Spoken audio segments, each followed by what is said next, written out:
Looks like it is just getting started here on Live Now from Fox. Let's bring it to you right here, as always, getting you set up on Live Now.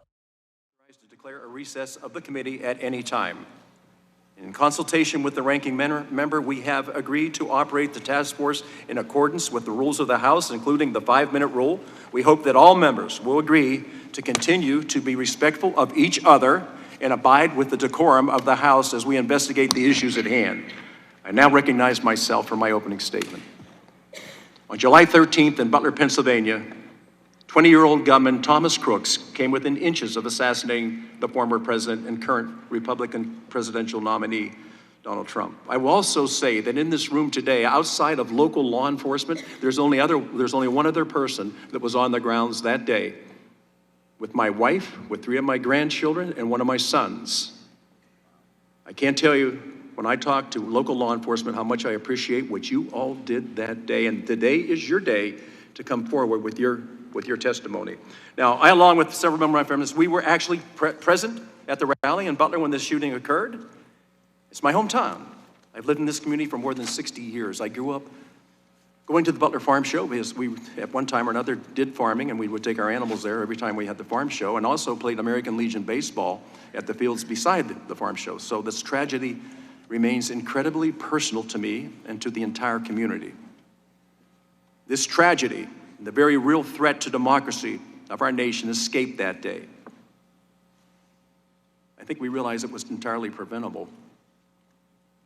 But because of failures by the Secret Service, the shooting was not prevented. Just last week, Acting Director Rowe said his own agency showed complacency.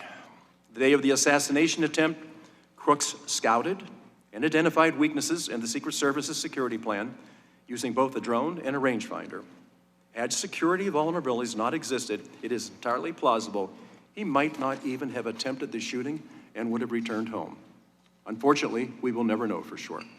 What we do know is that the documents and testimony point to several fundamental failures on July 13th, in the days leading up to the rally.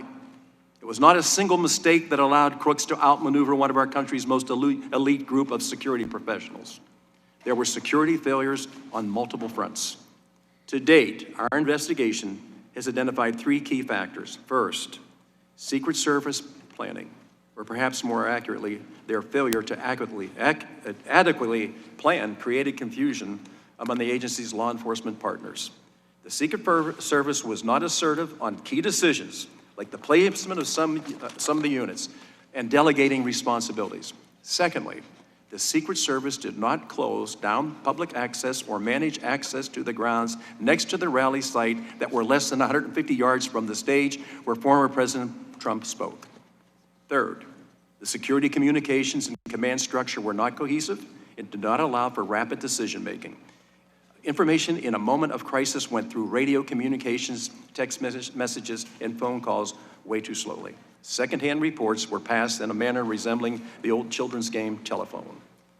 Altogether, these other failures led to a dysfunctional security situation that took the life of Mr. Comprador, injured 2 others, and nearly claimed former president's life. I will add to this what's not in my script. There was another life that day that was lost. The Crooks family lost their son.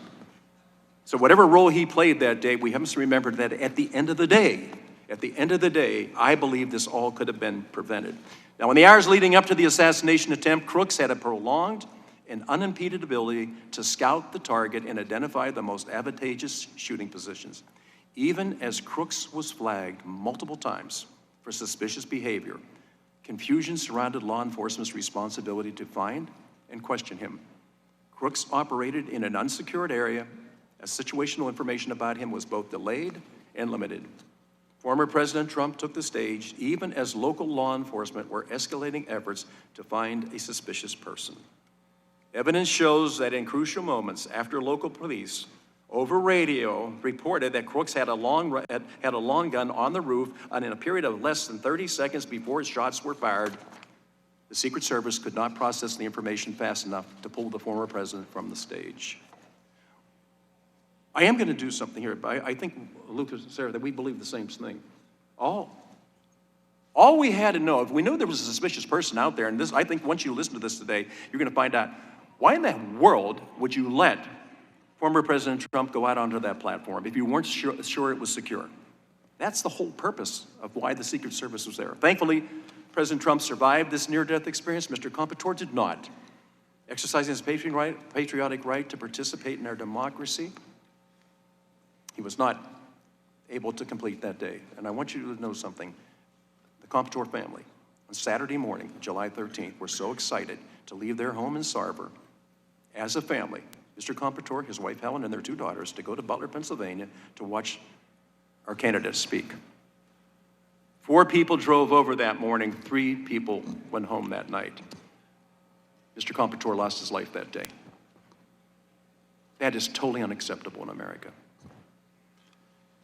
Today's hearing brings forward 3 witnesses who were at the rally aiding the Secret Service effort on July 13th. These men are the first individuals who helped provide security at the July 13th rally to testify before Congress. They are here to give their accounts of what they saw and experienced both at the rally and in the planning process leading up to it, the key being the planning process leading up to it. I do expect they will share enlightening information about mistakes and regrets, but also about heroic and selfless actions taken by local law enforcement that day.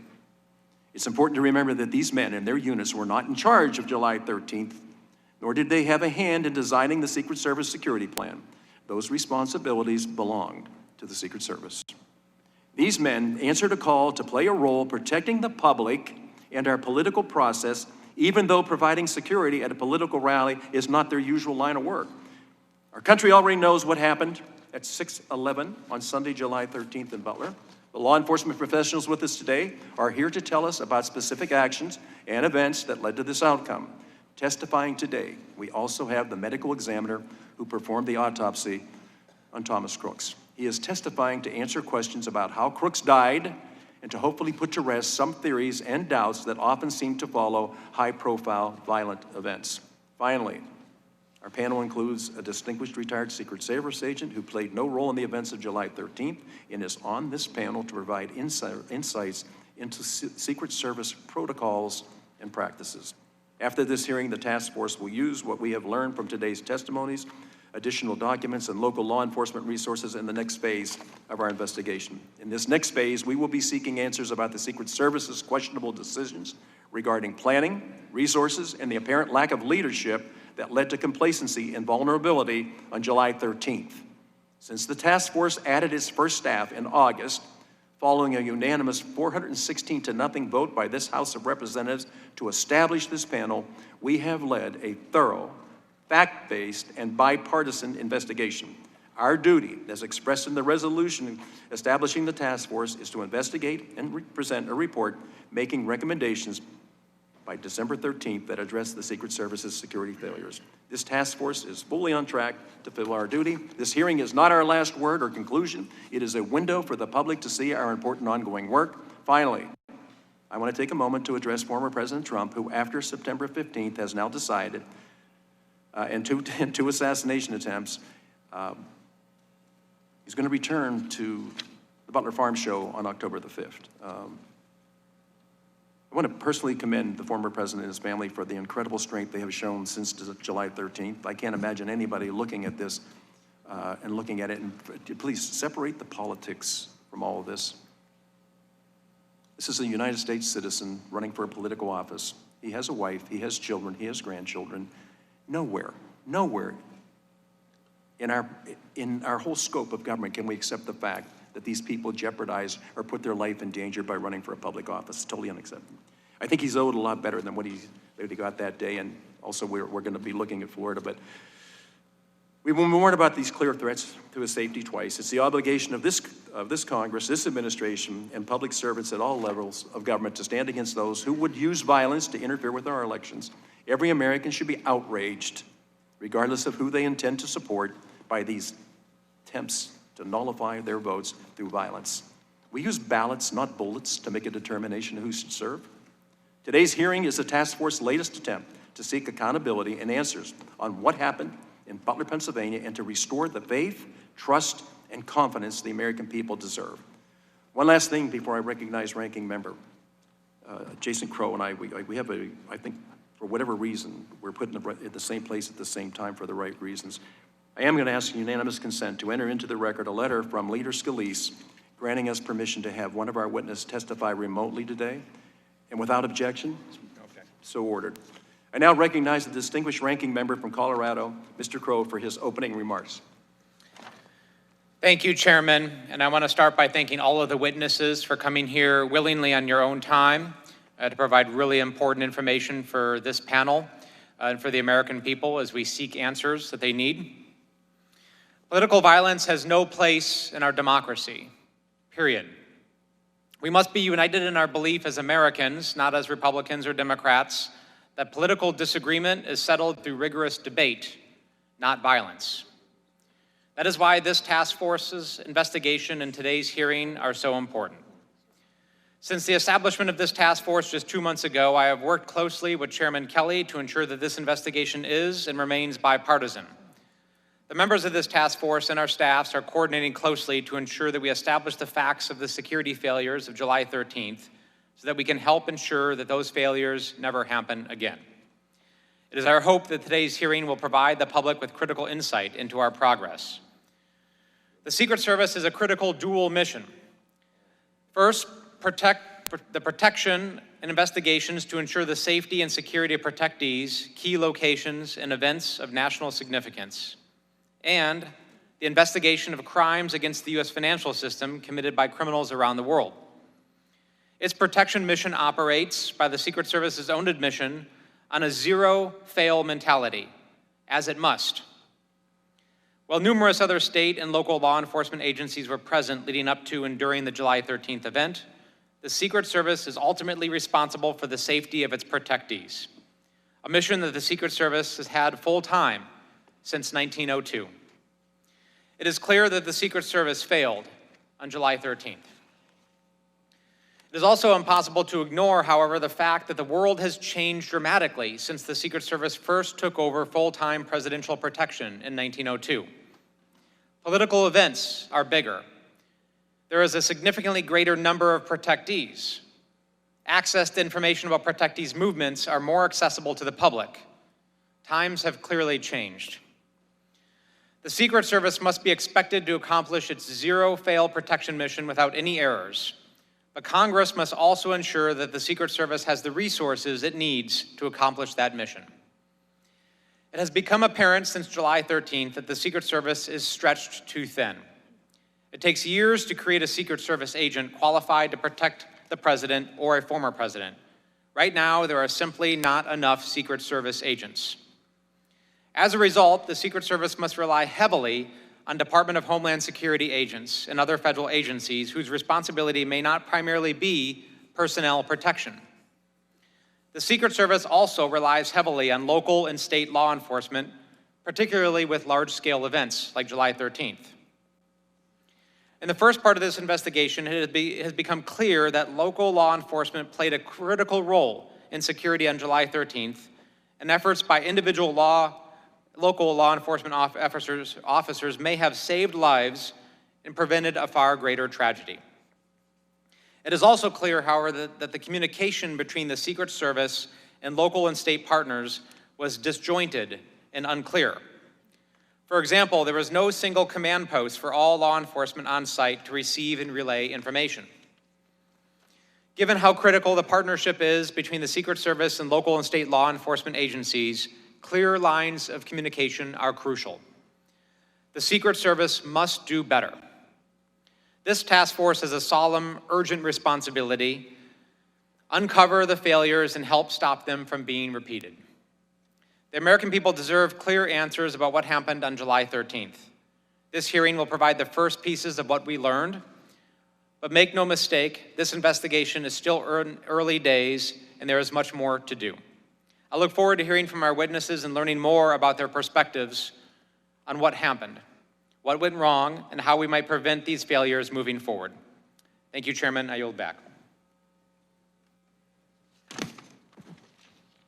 I'll now introduce our witnesses. Today we are joined by Mr. Edward Lenz, who serves as the commander of the Butler County Emergency Service Unit. Commander Lenz is also a sergeant with the Adams Township Police Department. On July 13th, while working for Butler ESU, Commander Lenz was stationed in the local command post at the campaign rally site. Next, we have Mr. Drew Blasco, who is patrolman for Butler Township Police Department. Patrolman Blasco is also a sniper team assistant leader for Butler County ESU. On July 13th, while working for Butler Township, Patrolman Blasco was stationed with a Secret Service agent where former President Trump's motor car arrived. Our third witness is Mr. John Herold, who is a lieutenant for the Pennsylvania State Police. Lieutenant Herold was the officer in charge for the Pennsylvania State Police on July 13th. Next, we have Mr. Patrick Sullivan, who has served over 40 years in federal law enforcement. He began his career at 18, working for the FBI. Then he joined the Secret Service as a special agent, where he served 23 years, retiring as a supervisor. Though he is retired and was not present on July 13th, he served on the Secret Service Presidential Protection Division for 4 years and conducted numerous advances, both domestic and foreign. His expertise will be helpful in context of how the Secret Service works with local law enforcement to ensure the safety of all protectees. Last but not least, we have Dr. Ariel Goldschmidt testifying remotely. Dr. Goldschmidt is the Chief Medical Examiner for the Allegheny County Office of the Medical Examiner. Dr. Goldschmidt conducted the autopsy of the would-be assassin, Thomas Matthew Crooks. We appreciate all of you for being here today. Before recognizing the witnesses for their testimony, I would like to remind them that their oral testimony is restricted to 5 minutes in length. If you see the light turn red in front of you, it means your 5 minutes have concluded, and you should try to wrap up your testimony as quickly as possible. Will the witnesses please stand and raise their right hands? Do you solemnly swear or affirm that the testimony that you are about to give is the truth, the whole truth, and nothing but the truth, so help you God? Let the record show that all the witnesses answered in the affirmative. I now recognize Commander Lenz for his 5 minutes opening remarks. Commander, thank you for being here today.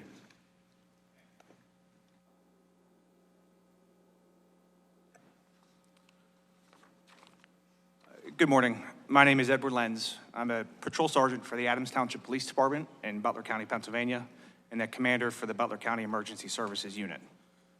I was the commander of the local tactical units operating at the Butler, PA presidential rally on July 13th. Butler ESU was initially requested to assist the U.S. Secret Service at the Butler rally by providing 2 counter-assault teams and a quick reaction force. Later, 2 sniper teams were added to that request during the planning process. We were assisted at the Butler rally by the Beaver County Emergency Services Unit, the Washington County Regional SWAT Team, and pre-hospital staff from Allegheny Health Network. Beaver ESU provided a 2nd armored vehicle with a counter-assault team and 2 police snipers. Washington Regional SWAT provided 4 tactical operators and 2 police snipers, and Allegheny Health Network provided an EMS physician and a paramedic to assist the tactical EMS providers already embedded with our teams. Across the 2 counter-assault teams, the quick reaction force, the 3 sniper teams, and support personnel, we provided a total manpower of 44 persons, exceeding the number requested by the Secret Service. At no point during the planning process was Butler County ESU asked to secure the AGR complex, nor the perimeter surrounding that area. At no point during the planning process was Butler ESU asked to deploy a sniper team to the roof of the AGR complex, and at no point in our operations plan did we ever say that we would deploy a sniper team to the roof of the AGR complex. From their positions inside the AGR building, the snipers were not able to see the roof where the shooter was located, and again, that was not within their area of responsibility. Butler County is our home. Some of those attending that rally were our neighbors, our friends, our families, our coworkers, and in fact, my wife was one of the paramedics embedded with our team at the rally, and she provided treatment to those that had been shot. Each and every team member took their job serious and their responsibilities serious. Illustrative of this, a member of the QRF had observed several suspicious persons in the area of the AGR building, one of whom ended up being the shooter. This information was relayed to uniformed patrol officers assigned to post along the perimeter and was discussed with the snipers posted inside the AGR building. A Beaver County sniper in the AGR building was able to take a photograph of the suspicious male while he sat near the AGR building, and again later saw him using a rangefinder pointing towards the stage. And this information was promptly reported to the Pennsylvania State Police in the Secret Service Command Center, the Butler County Sheriff's Office, and the Butler Township Police Department. Had these officers not picked up on this suspicious behavior, we likely would not have known anything was wrong until shots were fired. Prior to those shots being fired, an operator from Butler ESU had exited the red barn behind the stage and was monitoring the AGR area due to the suspicious person reports. When shots rang out, he was able to quickly identify where the shots were coming from. He observed the shooter, he shouldered his rifle, he acquired his target, and he fired one round at the shooter, which caused the shooter to recoil and briefly fall out of sight. He did this less than 6 seconds after shots began, using his short barrel M4 platform rifle chambered in .556 with an EOTech weapon sight at a distance of approximately 110 yards. He remained on target, prepared to engage with additional rounds, and as the shooter slowly came back into sight, a Secret Service counter sniper fired a round striking the shooter, ending the active threat. No other rounds were fired by the shooter after he was engaged by the Butler ESU operator. Since July 13th, we have cooperated with multiple investigations, and our members have been interviewed by the Pennsylvania State Police, the FBI, the Senate Homeland Security and Governmental Affairs Committee, the Secret Service Mission Assurance Investigators, the Homeland Security Independent Review Panel, Senator Grassley's office, and of course, this House Task Force. We have done so without subpoena, and I am here today without being subpoenaed. Butler County ESU has nothing to hide, and we will continue to cooperate, as I believe the American people deserve the truth. The events that occurred at the Butler rally are nothing short of a tragedy. Evil will always be a threat, and we must continually review our own actions, adjust our operations, and constantly strive to achieve perfection, though we will never achieve it. Thank you. Thank you, Commander Lenz. I appreciate it. And I know how heartfelt this has been for you and how gut-wrenching it has been for you, because we talked right after this. That's the purpose of today's hearing. Local law enforcement has gone through way too much. So we're going to get to the bottom of it. The work you did today was exceptional. Thank you. I'm now going to recognize Patrolman Blasco for his 5-minute opening remarks. Good morning, members of Congress and of the task force. My name is Drew Blasco. I'm a patrol officer with Butler Township Police Department and assistant team leader of the sniper unit with Butler County Emergency Service Unit, as well as a veteran of the U.S. Army. Please let me begin by stating that the place where the deadly events of July 13th unfolded is my home. I was born and raised in Butler Township, Pennsylvania, and I've regularly attended the annual farm show on those very grounds since I was a child. The Butler Township community is sacred to me and to the members of the police community with whom I serve. Many of our families and friends work in Butler Township, and our police force works very hard day in and day out to ensure their safety and to maintain the peace and safety of all who come into the township. The events that ultimately played out were horrific and tragic. A man lost his life, his family lost a husband and a father. People's lives were changed forever. I had the unique perspective of wearing 2 hats for this rally. As an ESU member and assistant team leader of the sniper unit, I took part in some of the planning meetings, which included interaction with the Secret Service. On the day of the event, I worked as a Butler Township officer, assisting with traffic control to ensure that the roads and intersections were clear for the arrival and departure of the motorcade. I would like you all to know that I, my fellow township officers, and ESU team members are committed to doing all that we can to help prevent similar tragedies from taking place in the future. We have voluntarily participated in numerous interviews with state and federal investigators, including those of this task force. We have done so to be transparent and to do what we can to help make political rallies and public events safer. And most importantly, to prevent the lives from being shattered whenever evil men are determined to pursue evil deeds. Thank you.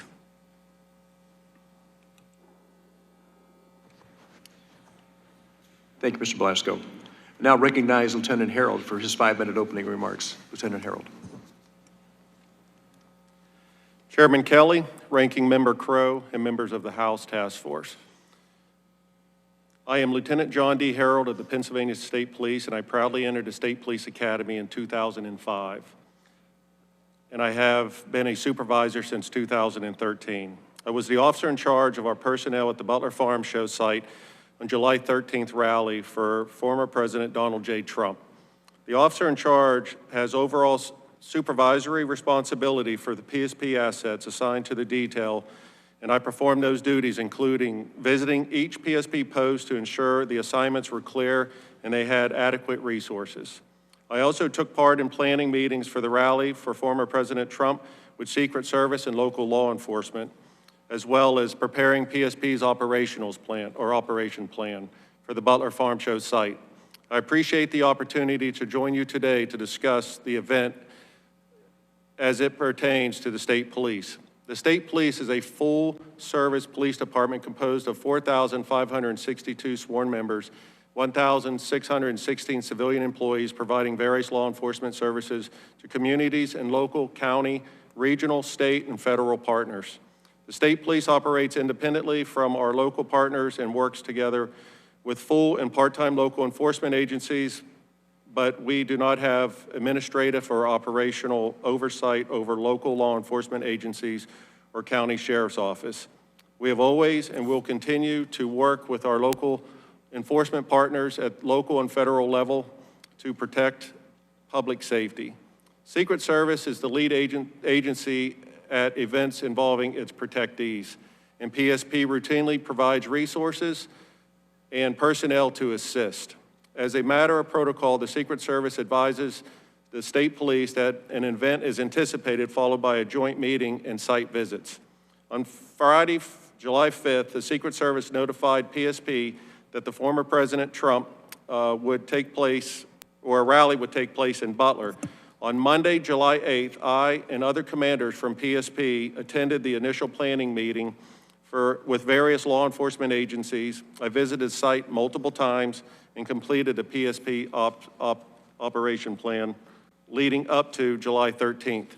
The Pennsylvania State Police provided all resources requested by the Secret Service. The Secret Service did not ask me, as the officer in charge of PSP assets, to post a trooper at the AGR International property. Nor am I aware that Secret Service making that request to any other PSP official. 30 members of the state police were assigned to various roles to support the Secret Service. These members provided escort for the motorcade route, staffed post within the secured perimeter, performed roving patrols, and staffed the Secret Service command post. PSP was not responsible for securing the building or property at AGR International. The Secret Service established and managed the primary command post for communication. In the office of the Butler Farm Show, a PSP sergeant under my supervision was stationed in the Secret Service command post to relay information or any communication made by PSP personnel to our local and federal partners. I thank you for this opportunity to provide information about the actions of the state police in planning, staffing, responding to the tragic events at the July 13th rally, and I look forward to answering any questions you may have. Thank you, Lieutenant Herold. I now recognize Mr. Sullivan for his 5-minute opening remarks. Mr. Sullivan. Chairman Kelly, Ranking Member Crow, and distinguished members of the task force, I am Patrick Sullivan, retired Secret Service agent with 23 years of service. I am honored to appear before you today. I'm a life member of the International Association of Chiefs of Police and the Fraternal Order of Police. I'm also a board member of the United States Secret Service Association. I'm speaking for myself this morning as a subject matter expert. The information that has come to light so far regarding the security failures in Butler is shocking and infuriating.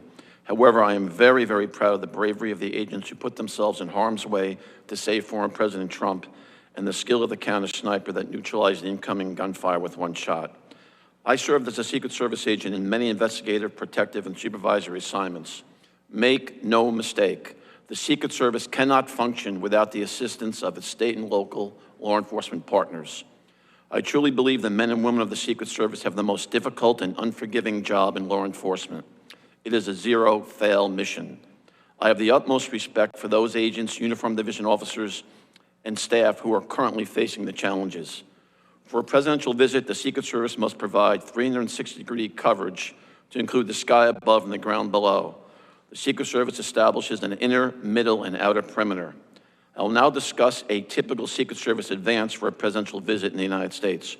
Prior to July 13th, what follows was only provided for the president. It's my understanding that these advance procedures are now being used to protect President Biden, Vice President Harris, as well as former President Trump. The President's staff informs the Secret Service about the date and location and itinerary for a trip. The protective detail then notifies headquarters and the Secret Service field office where the visit will occur.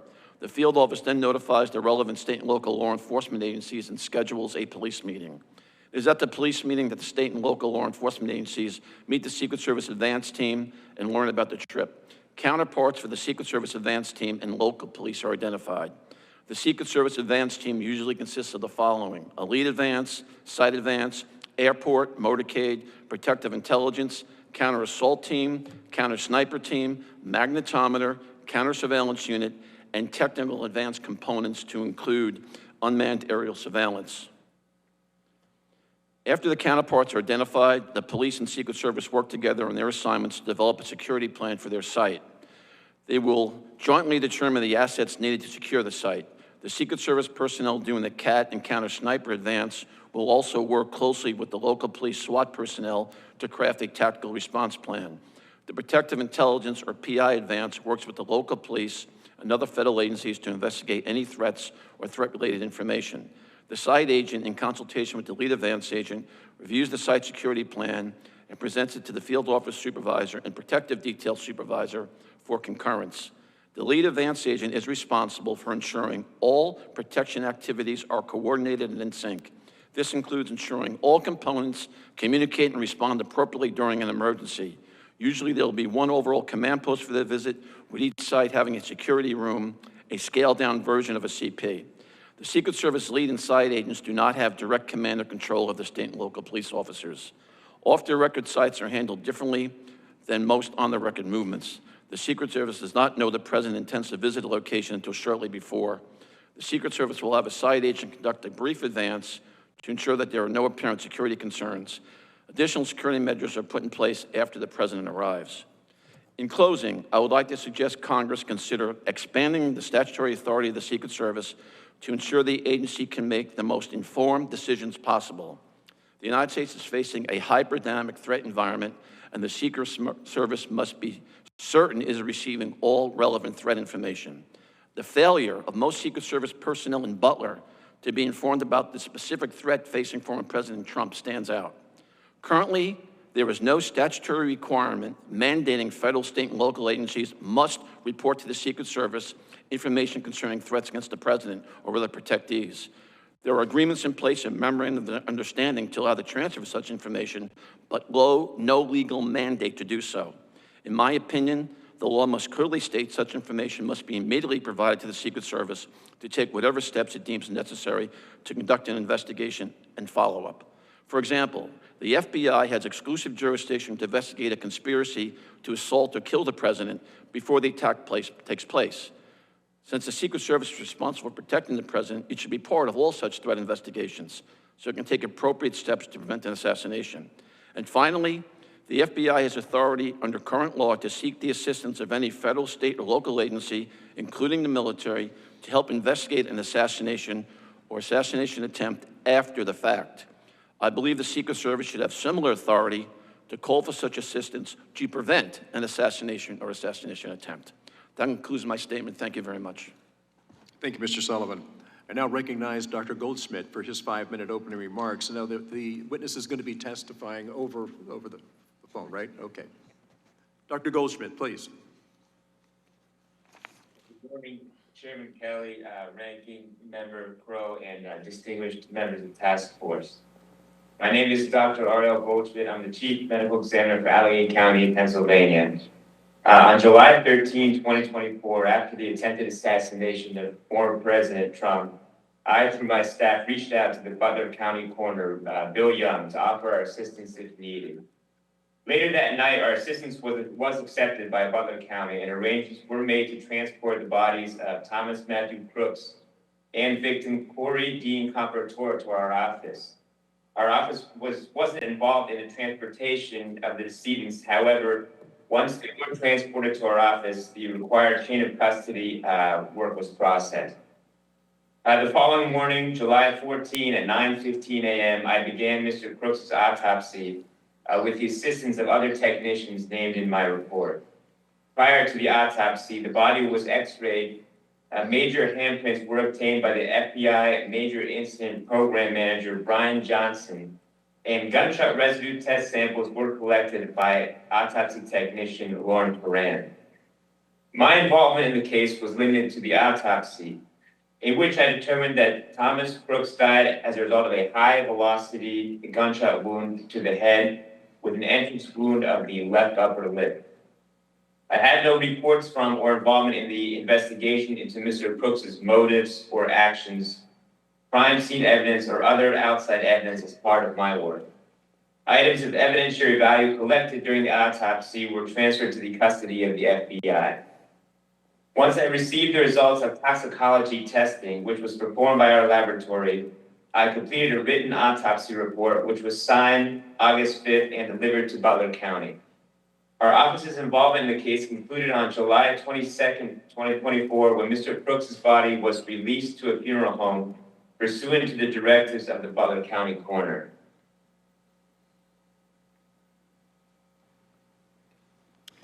Thank you, Doctor. Now we're going to move to member questions under the 5-minute rule, and I'm going to recognize myself for 5 minutes of questions. First, we're going to show a video to get things started. The footage you are about to see is from this dash cam of a Pennsylvania State Police patrol car on July 13th. This footage has never been released to the public, and it has been edited to show relevant parts. The video, as you will see from the timestamp in the upper right-hand corner, begins at 18:08 or 8 minutes after 6 p.m.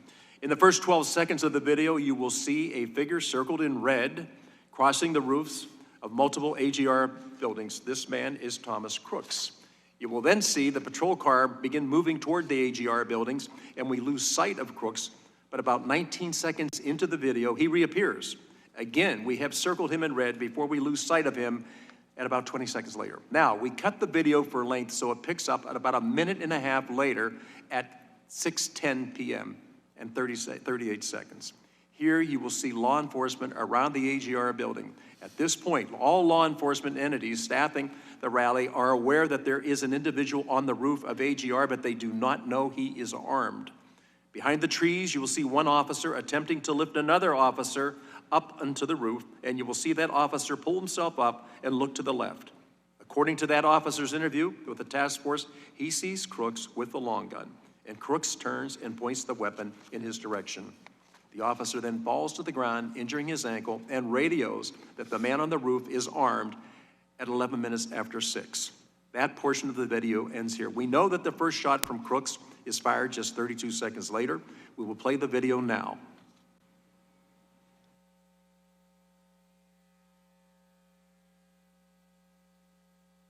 This will take about 51 seconds.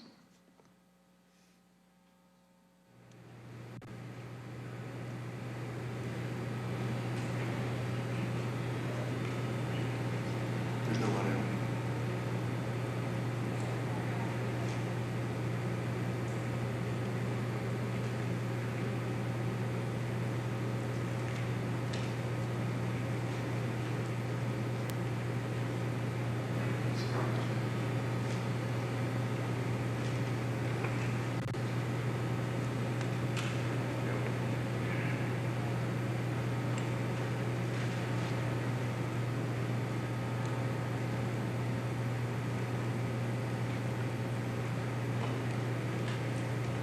I realize it's hard to see some of this, but so Crooks, as he makes his way across the roof, this is, by the way, a Pennsylvania State Police cruiser, and it has the dash cam. So you're able to see some things that nobody else was able to see, but I know it's difficult. Lieutenant Herold, I'm going to direct the first line of questioning to you, since this is state police footage. Footage and evidence show that Crooks was on the roof of the AGR building for over 3 minutes before shots were fired. Lieutenant Herold, please describe those few minutes leading up to the shots fired from your vantage point. My position when the shots were fired, I was behind the stage. I can't answer to any questions regarding Mr. Crooks on the roof because I did not have that information. I was behind the stage. It was very loud, and if it was transmitted over our portables, I did not hear that. But I had returned to my car briefly once the former president had taken the stage to retrieve a cell phone that had FirstNet, and then I was returning back to the stage when the first shot rang out. Officer Blasco, same question.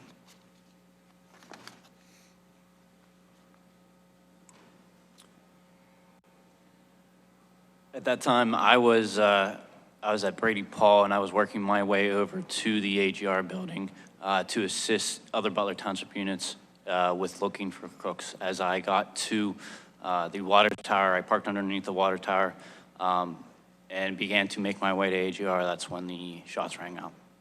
Thank you.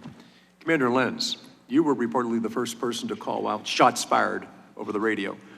Were you aware that someone was on the roof or that he was armed prior to the shots being fired? Also, please describe those few minutes leading up to shots fired from your vantage point.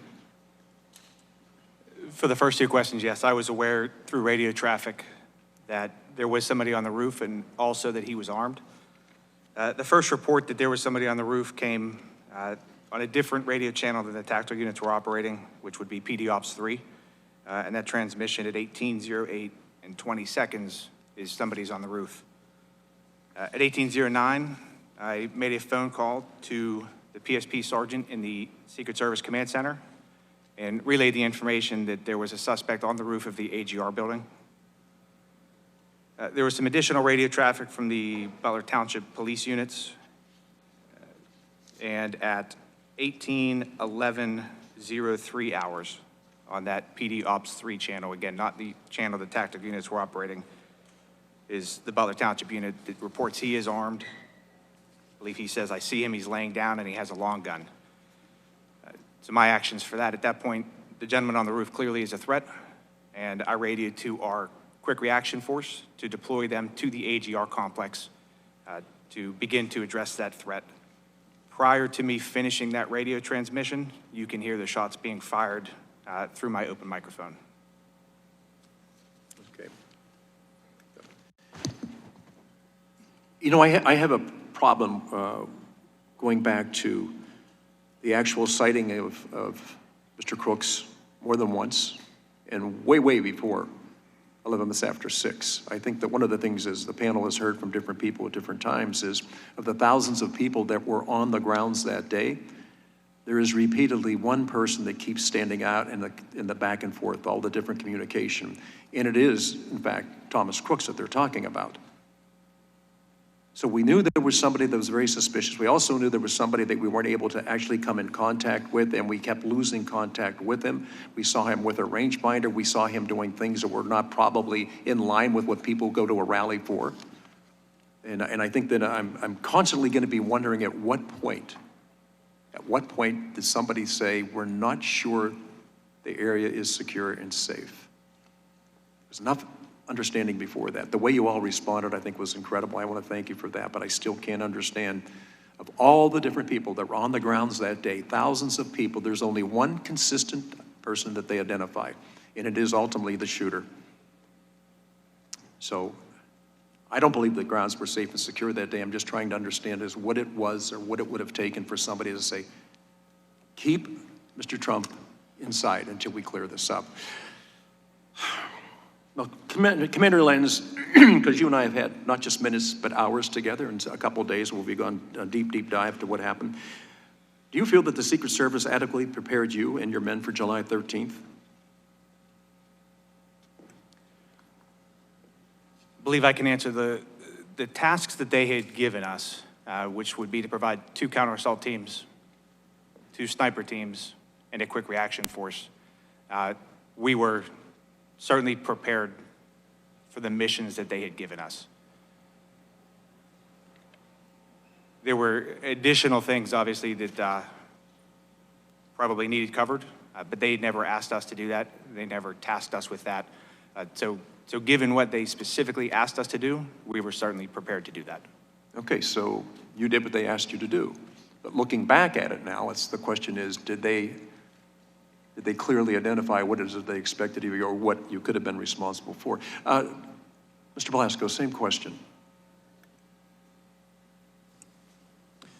So I took my direction from Commander Lenz, and of the things that we were asked to do from my direction from Commander Lenz for the pre-planning stages for the sniper teams, I would feel that I did what was requested of me from Commander Lenz.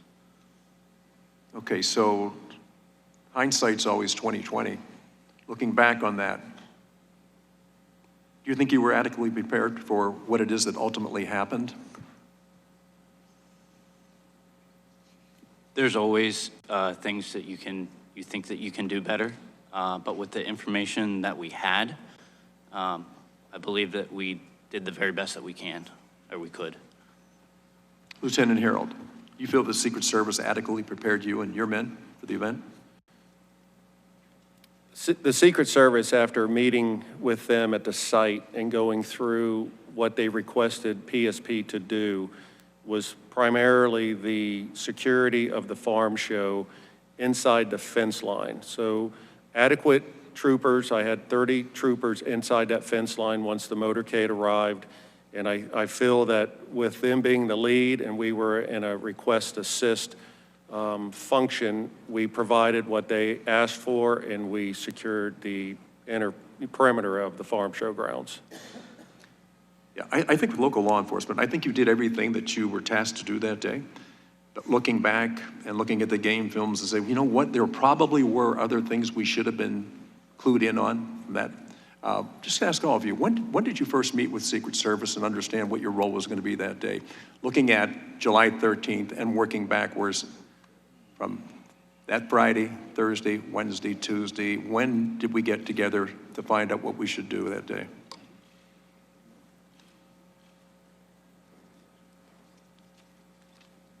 So for Butler ESU, our first contact from the Secret Service was Friday, July 5th at 1:55, and that was a phone call asking for assistance with the upcoming Butler rally. We then had a police planning meeting that was on July 8th, 2024 in Allegheny County. And during that meeting is where they relayed the information specific to their request. And at that point for Butler ESU, that was 2 counter-assault teams and a quick reaction force. Commander, tell me, where did that meeting take place? I believe it was the Allegheny County Emergency Operations Center. I could not be there that day. I was actually teaching an active shooter class in Erie, and one of our deputy commanders went to that meeting. Okay. Mr. Blasco. Yeah, I will. So again, we took, from that meeting, we took direction from Commander Lenz and the deputy commanders and team leaders, and we started to formulate a plan of what to do. But the first interaction that I personally had with the Secret Service would have been the July 11th walkthrough at the farm show grounds. So actually on the site? Yes, sir. Okay, that was my question. I know that you were in Allegheny County when they're getting ready for this, but who actually walked the site, saw what it was that needed to be done, and had determined a lot of things, including where the perimeter should be? I would think that would be I would supposedly that there would be a lot of coordination between the local law enforcement, the Secret Service, and Homeland Security, who visited that day, to prepare for that event. I want to thank you all for being here today in your testimony. I'm now going to have Mr. Crow has his turn. Thank you, Chairman. Mr. Sullivan, I wanted to start with you for a moment. I served in the Army before coming to Congress, and one of the principles of operations, as Mr. Blasco, I'm sure, is familiar, is you have to have unity of command and you have to have effective communications. Without unity of command and effective communications, a unit cannot operate. So one of the things I'm struggling with is this idea that there wasn't a single unified command station on site. The Secret Service did not establish that. Is that atypical in your experience? Would there normally be one command and control station to unify command and communications? Yes, that's very atypical. I am very surprised. Normally, there will be an overall command post for the entire visit. Then each site will have what's called the security room, where radio traffic pertinent to that individual site is controlled. And the command post, the overall command post, should be the state, local police, Secret Service, and other federal partners that may be assisting. So this is very unusual, that the way it turned out here at this site. Do you have any sense in this instance as to why that might occur? Are there instances where when you're conducting an event, you would do multiple command posts, or can you not see why that would be the case? Well, it's a misnomer, Congressman. The multiple command posts, the Secret Service always has security rooms at individual sites, and they may be termed a command post, but it's really a mini command post. There should be just one overall command post, and each site has their own kind of communication center where information relative to that site will be transmitted. For example, the airport agents or security there really are not concerned what's happening at the other sites because they're only concerned about the airport. So there'd be a security room just for the airport site. It's probably safe to say that, time and speed is really important, right? Because the idea behind that, and I don't mean to put words in your mouth, but the idea behind that is if there's something identified as being wrong, a suspicious person, that has to be very quickly communicated, right? Yeah, this is how it should happen. The protective detail is on one specific frequency, Secret Service frequency, and only the protective details on that frequency. The post standers are on a second frequency, and the tactical teams are on a third frequency, but the other tactical teams monitor all three frequencies at the same time. So if something happens, it's at the security room's responsibility to immediately get on the radio on the details frequency and say, there's an issue, remove the protectee from the stage or cover and evacuate. That's what's supposed to happen. And that's what's drilled into every Secret Service agent. There has to be, because the detail agents, don't forget, they can't listen to all the other traffic. They have to be rock solid on protecting the president or the presidential candidate. So their frequency is just for their individual movements. So in this instance, based upon what you know and what you heard from Commander Lenz and Mr. Blasco, a suspicious person was identified with a rangefinder. Pictures were taken of this person moving around a building, so much so that it drew the attention of one of the sniper teams who took pictures of it. If that information had been effectively communicated to the FBI, or if the FBI, I guess to rephrase that, had set up a communication system and a command post to receive that information, would that have been a situation where you would say the protectee shouldn't go on stage until we resolve this? Congressman Crowe, you mean the Secret Service, not FBI? Yeah, I'm sorry, yeah, Secret Service, right. Yes, sir. What should have happened, in my opinion, is when the suspicious person was identified, the detail leader and the shift agent should have been told there's an issue, we're working a suspicious person.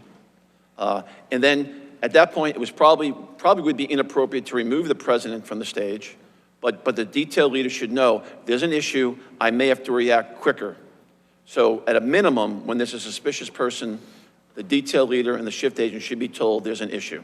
And in your experience, have there been situations when you've been on service as a Secret Service agent where that has come up, where you've had to, pause an event or respond to something until it's been addressed? Yes, that has happened during my career. I've never had a dramatic situation where we had to remove the president from the stage, but we've had situations where the shift agents are told, we got a situation, there's a suspicious person in the front row. And then you have to mitigate that. Usually the protective intelligence team will then come, take that person and conduct an interview, remove that person from the rope line, as an example, and you don't have to take the president off stage or interrupt the president's movements.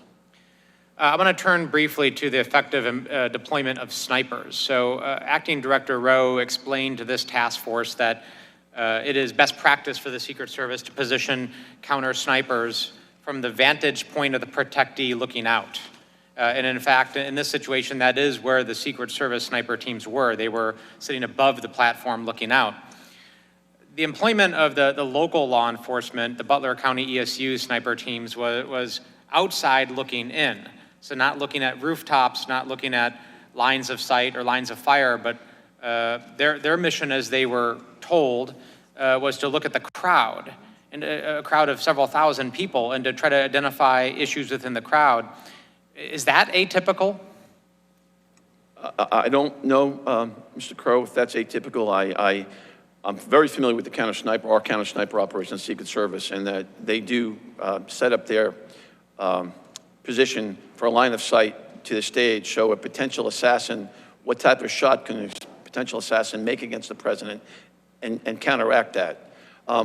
Generally speaking, the observation of the crowd is the responsibility of the post standers or police officers that are posted in the crowd. Because the theory being, everyone in that crowd has already been screened. So it would be very difficult for someone to get a weapon inside the secure area already.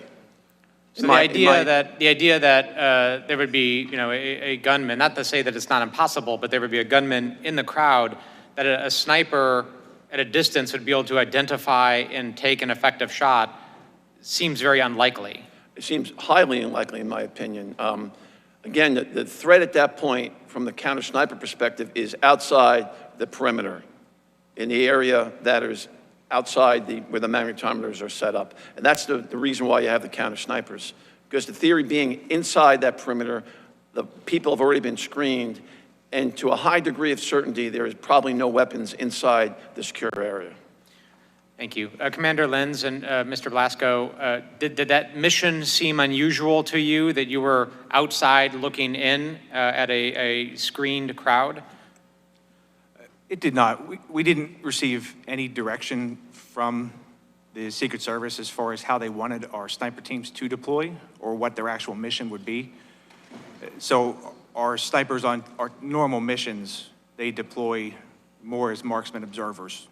So what was, what was your mission as you understood it that day? As we understood it, it was to deploy sniper teams to overwatch the stage, the crowd, the venue area where most of the people would be gathering. Okay. Mr. Goldschmidt, are you still with us?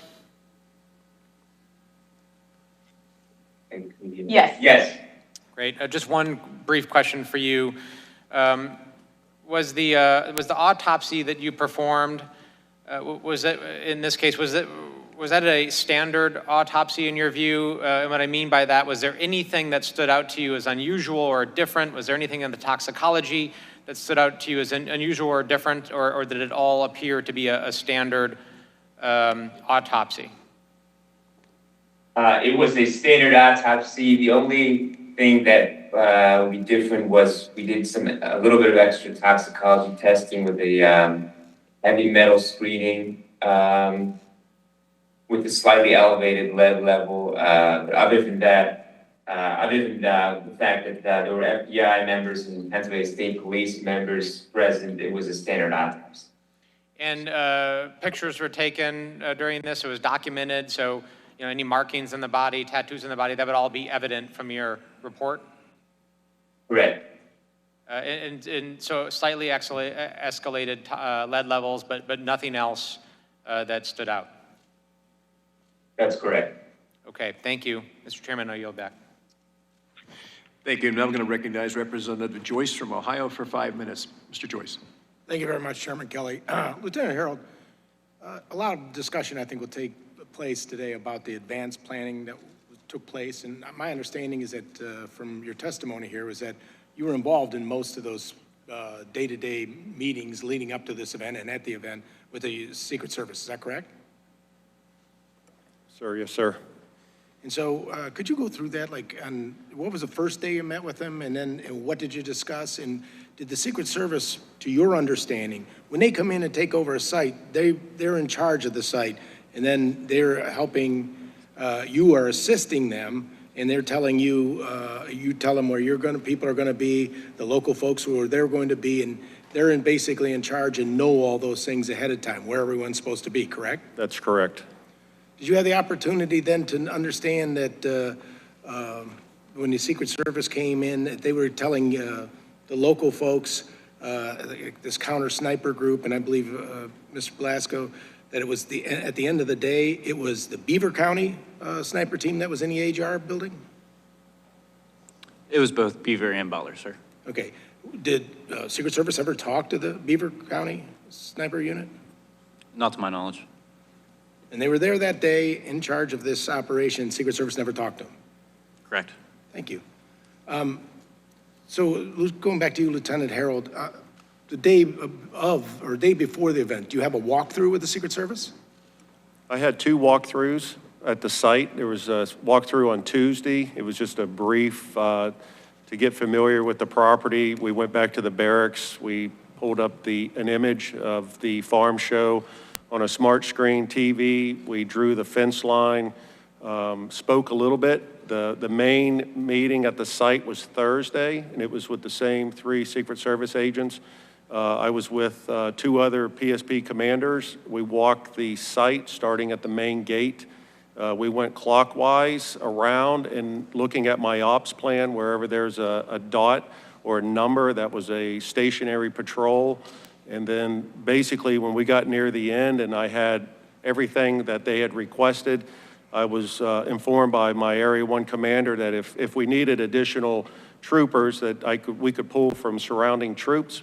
But after the request and the assignments that was given to us from Secret Service, I had plenty. I covered all the posts, and I had additional roving troopers inside the venue. So that was primarily the main meeting that we had with Secret Service was on Thursday, and then I completed the ops plan and had it forwarded out by 1,500 hours on Friday. So that was 2 days before the event, no walkthrough the day of, no walkthrough the day before? There was no walkthrough. I spent a little bit of time there Friday evening. There was an incident with between Secret Service and the campaign. I was on my way home. I live across the street from the farm show, so I stopped there to see what the issue was. I ended up staying there until about 8:30 p.m. that night. So I did have some other interactions with Secret Service there on Friday, and then even some early communication with the campaign and Secret Service the morning of and during the event on July 13th. What was the issue? The issue was there was a campaign. We didn't know who it was at first. There was a vehicle that was parked, and one of the Secret Service agents had approached this person, and I think the individual was rude to the Secret Service agent and then got out of the car and walked away. So I had a trooper there go up to the PA system, page the registered owner of the vehicle, and I gave them so many minutes to return to their vehicle or I was going to tow it. Okay. So. Mr. Sullivan? Were you ever personally on a presidential protection detail? Yes, sir, for 4 years. Okay, when was that? It was 2 years with President Reagan and 2 years with First President Bush. Oh, God bless. What kind of training did somebody on a PPD have? We had extensive training. We came through the normal Secret Service training, Federal Law Enforcement Training Center, the Secret Service Training Center in Beltsville, Maryland. Then, before you got to the presidential detail, you had to do a series of field office assignments, investigations, and protection assignments, assisting on advances. And then when you got to the Presidential Protection Division, you had to have a minimum of 6 or 7 years experience, which is what I had when I got there. And then once you're there, we had training at least once a month. We had to shoot our firearms once a month, and we went to Beltsville, the Riley Training Center, at least once a month for, we call them attack on principles, AOPs, where you'd go through routine and events that might happen, then all of a sudden you'd have an attack on the person who was acting as the president to test your response skills. So it's very, very intense training. I appreciate that, sir. Our Acting Director Rowe has said that we need a paradigm shift, and we need to be changed from one of being reactive to one of readiness. Now, what does that even mean? Well, I think it means that the Secret Service needs to shift how we do business, but I'll harken back to my testimony. To me, like shift, from back to all the work that was done to prepare you for President Reagan and President Bush to the lack of that work being done now? No, sir, that's not what I mean. I think there's a certain, I don't know what words actually come to mind, but agents are exhausted now. The campaign really, really takes a lot out of them. And I think they don't have enough resources, Secret Service does not have enough personnel and resources to give people the breaks that they need. But also, let me say though, Congressman, when we say about the paradigm shift and going from a reactive mode to a readiness mode, it's really being proactive. And I'll harken back to my testimony. We need. When would you not be proactive when when you go out into a situation like that? You're always looking for points of attack, correct? Yes, from the physical protection aspect, but I'm talking the overall agency. I'm talking about the physical protection. When you were in PPD, when you were out there on the field, if you saw somebody in the line of sight or the day before in a walkthrough and you saw problems with line of sight, what would you do? I would have had those mitigated, or else I would have talked to the supervisor and said, it's not safe for the president to come. Correct. How would you mitigate it? You could have banners, you could have buses, you could have trucks. There are a lot of ways to mitigate it. But however, to me, the simplest way to mitigate the building there outside the fence line in Butler was to post it. If you had police officers on the outside of the building, or agents, no one could have got up to the roof. My understanding is that there was some type of vehicle that was supposed to be posted there to block that line of sight. When you came out and you were in charge and you didn't see the vehicle there, you still let the president come out? Well, I didn't do the advance, and I don't want to I second know, guess the I know, people but there. I'm asking you, since you're here on their behalf, I'm asking you, Mr. you Joyce. would have let the person come out?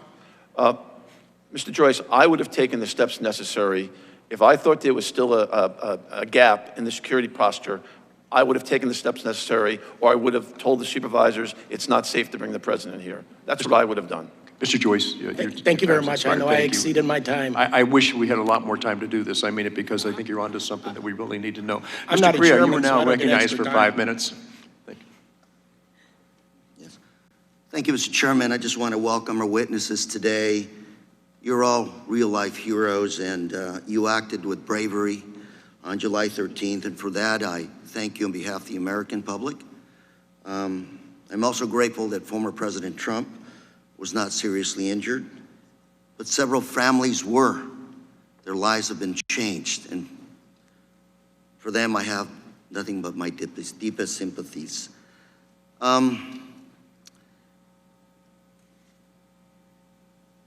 Mr. Sullivan, I want to turn to you first. I have a Wall Street Journal article from yesterday, and I'm going to submit this for the record, Mr. Chairman. Objections. And quickly summarizing some of the statements were made. Unclear chain of command, technical issues, poor communication, couldn't identify who within Secret Service was final decision maker, no communication in real time, 2 communication centers.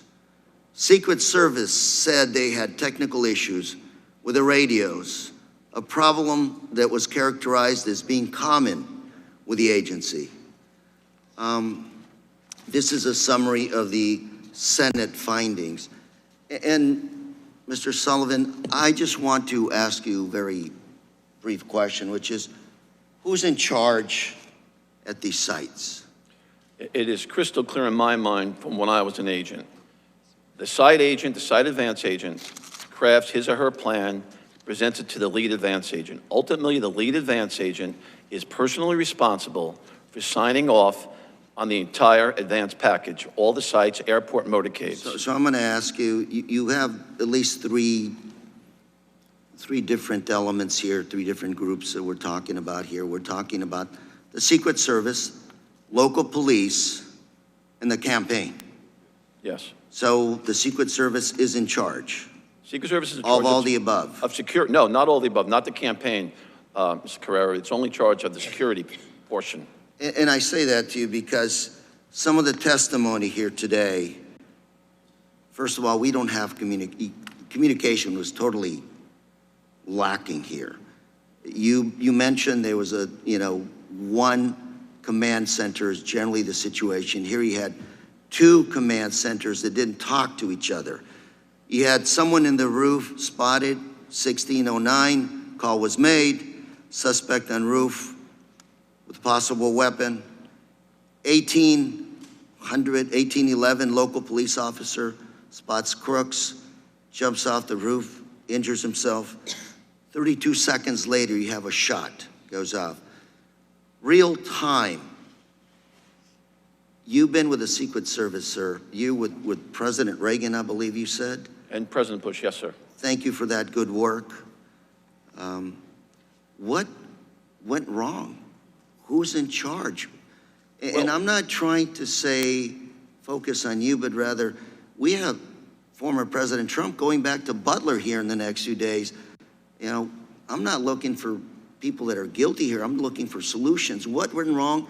How can we fix that moving forward? Well, what went wrong here is there was a breakdown, and I'll explain one more time, Mr. Carrera. The site agent reports to the lead agent. The lead agent is responsible. He or she is responsible for the entire advance package, and then that's presented to the field office supervisor and the detail supervisor. Are we being lax here?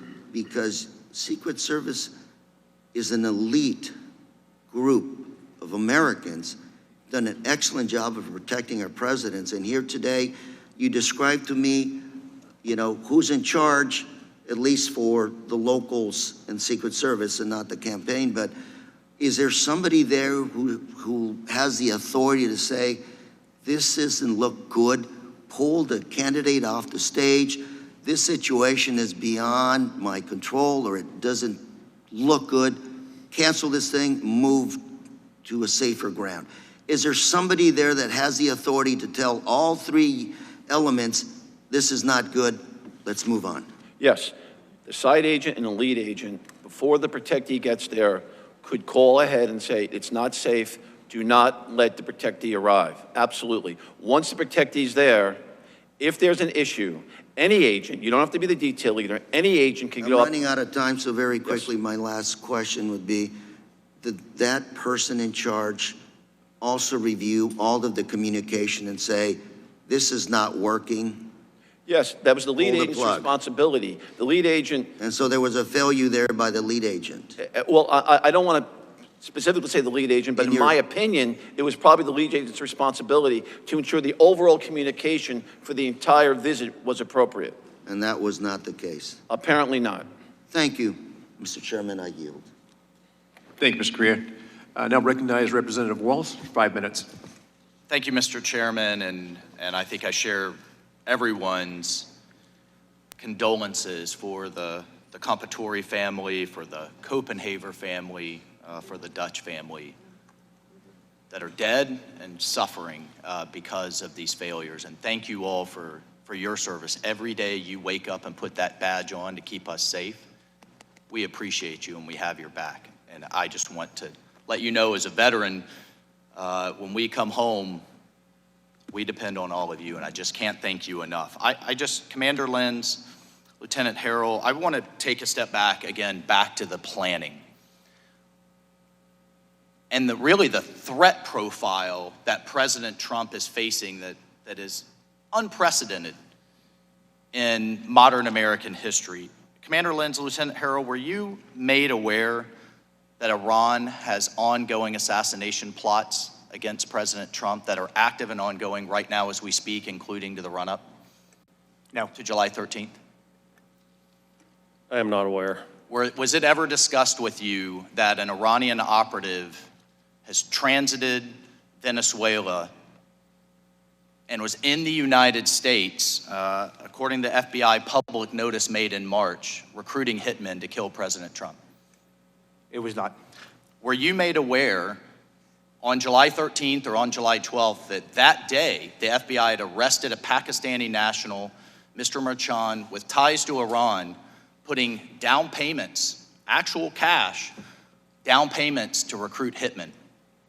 No. Were you aware that that same operative were recruiting women as spotters and recruiting protesters as a distraction? A fairly sophisticated plot being run by a foreign state actor intelligence agency. No. Not aware. Mr. Sullivan, in your experience, would that change how you operated? Would that heighten your level of coordination, assets? Absolutely, Mr. Waltz. It would be a tremendous game changer. But again, I hearken back to my statement here at the beginning. The current situation with the Secret Service not being mandated to have information provided to it is a problem. Now, the Secret Service should have been part of that overall investigation. The Secret Service should have been part Secret of the Service arrest. should have been aware. Absolutely. And they've been probably certainly, where they had you been in charge, or in your experience, would certainly make local law enforcement aware, hey, we not only have ongoing plots, we just arrested someone in the United States putting down payments to kill President Trump. This is on top of the ongoing domestic threats, correct? Yes. You would yes. make your counterparts aware. Yes, I would think those Secret Service headquarters knew about that. I'm assuming that. I don't know for a fact. But I've been in law enforcement my whole life. Unless you're in the room, unless you're one of the persons putting handcuffs on the suspect and bringing him in the room conducting the interview, you're never going to get the whole story. You have to be But at part least of that in arrest. awareness, in fairness, just have limited time, at least in awareness to your local law enforcement, right? Yes. So were you also aware, was anyone aware that President Trump had been denied additional resources, but the reason the Secret Service counter sniper team wasn't there to coordinate with you is they were still pending approval at Secret Service headquarters. That's why the actual counter snipers weren't there to coordinate with you. Was anyone aware of that? I was But not. that they would be coming, maybe you should sync up, coordinate? There was some discussion there. like I think it was on Thursday that, because when you compare this to the 2020 rally, the Secret Service did not have a lot of the resources that was in Butler for 2020. And this event on July 13th, they seemed like they had a lot less resources. There was no CAT team. I don't think the CS team was coming at first. And, That's right. And early on, we had mentioned our CERT team, which is Special Emergency Response Team, utilizing them, but they felt that they were just needed in the motorcade.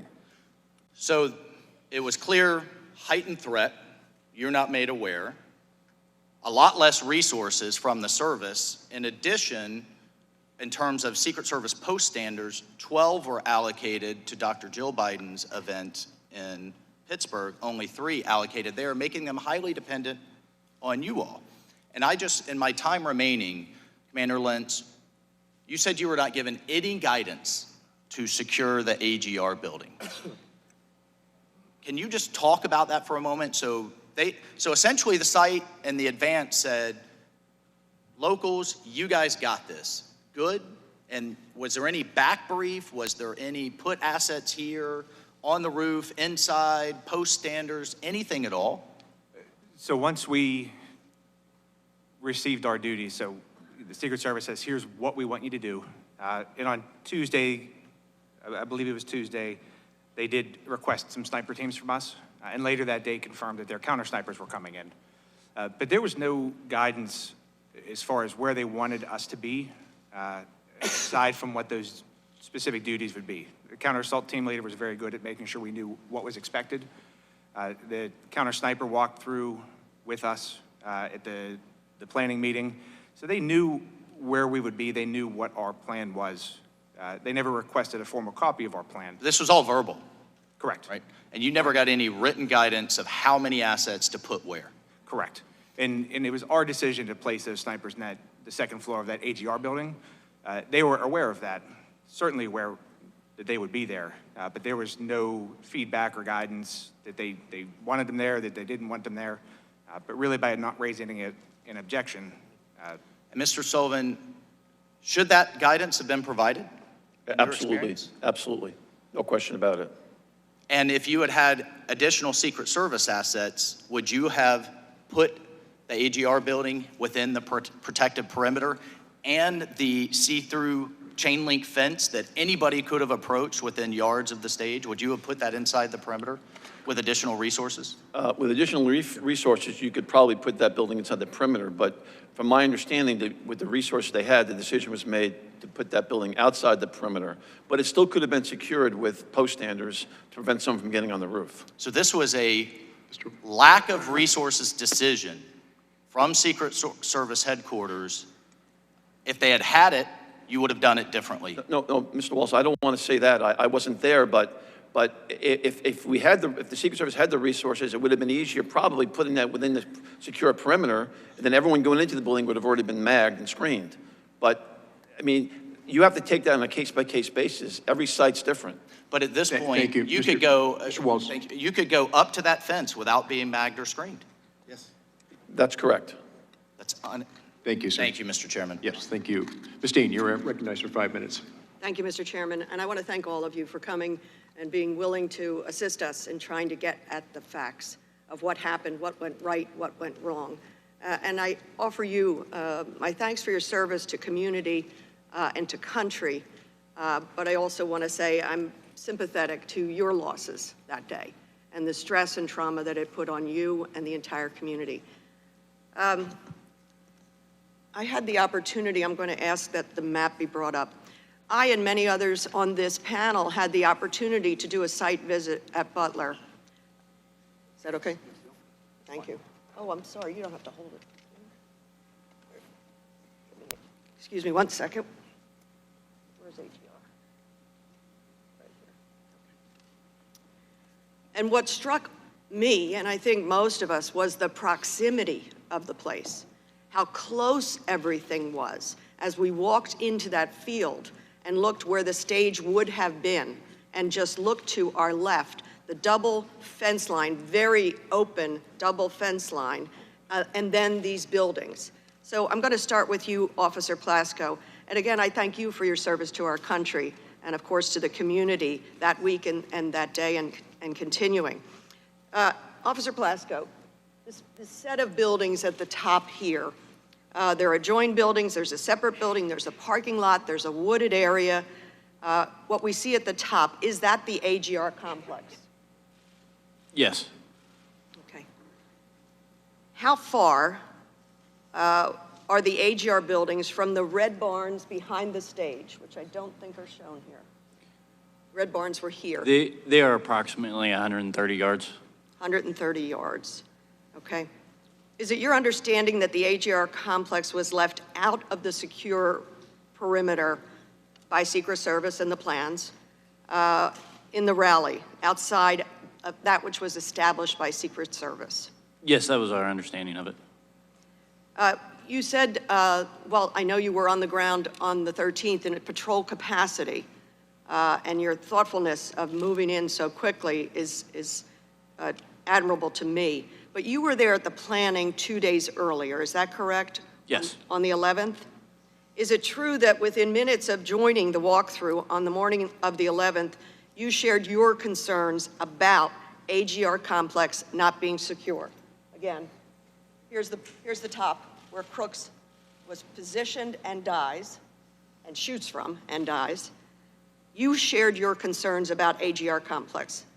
With whom and what did you say? I did share my concerns with the agents, from my understanding, that were in charge of the site that day. I explained to them that the snipers inside that building were overwatching the venue itself, and that the whole area, specifically the whole area leading up from the water tower, we had no vantage point from. We could see part of the building that Crooks was on, but we had no access in that, or line of sight, I should say, to that area. And I asked the Secret Service members that we do not have the additional manpower to post anybody there, and I requested additional people to be posted there so there would be no access to those grounds. And what response did you get? That they would take care of it. They would take care of it? Yes. And did you think that meant they would put it within their secured perimeter? Whether they put it within their secured perimeter or they posted bodies, actual people there, that was my expectation of what was going to happen. And I want to point out, for the benefit of those who haven't been there, this is a fence line for the AGR property, is that correct? And it's a chain link fence. Yes. So you can see through it. Yes. And this property, AGR property parking lot, was not locked down. People could walk in and did walk in. Yes. Including Mr. Crooks. This is another chain link fence, I believe, with just the grassy perimeter. Yes. Did they say anything about posting an agent or blocking, making opaque that fence line or both fence lines? So we were told that they were going to post a opaque fencing along the line. In the military, I called it sniper fencing, but it's an opaque fencing that you can't see it. It's a green fence that what I know it to be, that all the way around the outside of the perimeter. Mr. Lieutenant Herold, can you talk about whether or not there was a discussion about posting vehicles along either of those fence lines? Farm vehicles, trucks, buses? On Thursday, well, even on Tuesday and Thursday, there was discussion about farm equipment that they were going to post. It was the campaign that was going to post farm equipment. And at one point, it was along the pond side of the stage, and then they were discussing about putting some farm equipment up above between the stage and the AGR building. So there was also a contact that was provided to the campaign about a resource that would be able to provide additional equipment to banners, trailers, some of the same equipment that was utilized in the 2020 rally. And so I had put the campaign in contact with this individual, so if they needed additional equipment along that fence line. And then there was also some discussion about, I think it was like, I guess you would say a jumbotron or something, like there was supposed to be a screen of some sort, you know, like blocking that area a little bit better. Saturday morning when we showed up, I think there was one combine that was between the AGR building and the stage, and there was a few additional tractors that was on the opposite side, on the pond side of the farm show there from the stage. And Commander Lenz and Mr. Blasco, when Secret Service arrived, did anybody say to you all, well, we're missing some of the stuff we thought was going to be here, to block that line of sight? When I arrived the day of the rally, I actually did not speak to anybody from the Secret Service until I had to make a phone call to the Secret Service specific to a possible threat that the 911 center received. I thank you. I recognize I've gone over, Mr. Chairman. Thank you. Again, I'll just go to thank you for your service, and it is stunning, the proximity of that rooftop and all of that property. So thank you. Thank you, Ms. Dean. Mr. Fallon, you're recognized for 5 minutes. Thank you, Mr. Chairman. Lieutenant Herold, how long is the academy that you attended to become a Pennsylvania State Trooper? Approximately 6 months. And during that 6 months, how much time was spent on personal protection training or providing security at political rallies? Very little. Yeah, if not any, right? Right. Would that be the same, Commander Lenz and Officer Blasco? Correct. There's, Similar? to my knowledge, none in the police academy. Agent Sullivan, when you went through the academy training, was it 6 months like it is now? The first school was 12 weeks in Glencoe, Georgia, and the second Secret Service was about 16 weeks. Fair to say that about 5 to 6 of those weeks were spent on how to secure perimeters and things like that at political rallies? Yes, it was and personal protection? The vast majority was protective intelligence investigations, protection. Right. And then when you actually went on a protective tour, it's about 5 or 6 years? That accurate? You'd have to be an agent for at least 5 or 6 years before you could be assigned to protective detail. Right, but a protective tour lasts about 5 years or so? No, when I was an agent, it was between 3 and 4 years. Okay, it's about 5 years now. Or more, yes, sir. So fair to say, I think we've established that the experts in protection are the Secret Service and not local law enforcement. You do a lot of other things.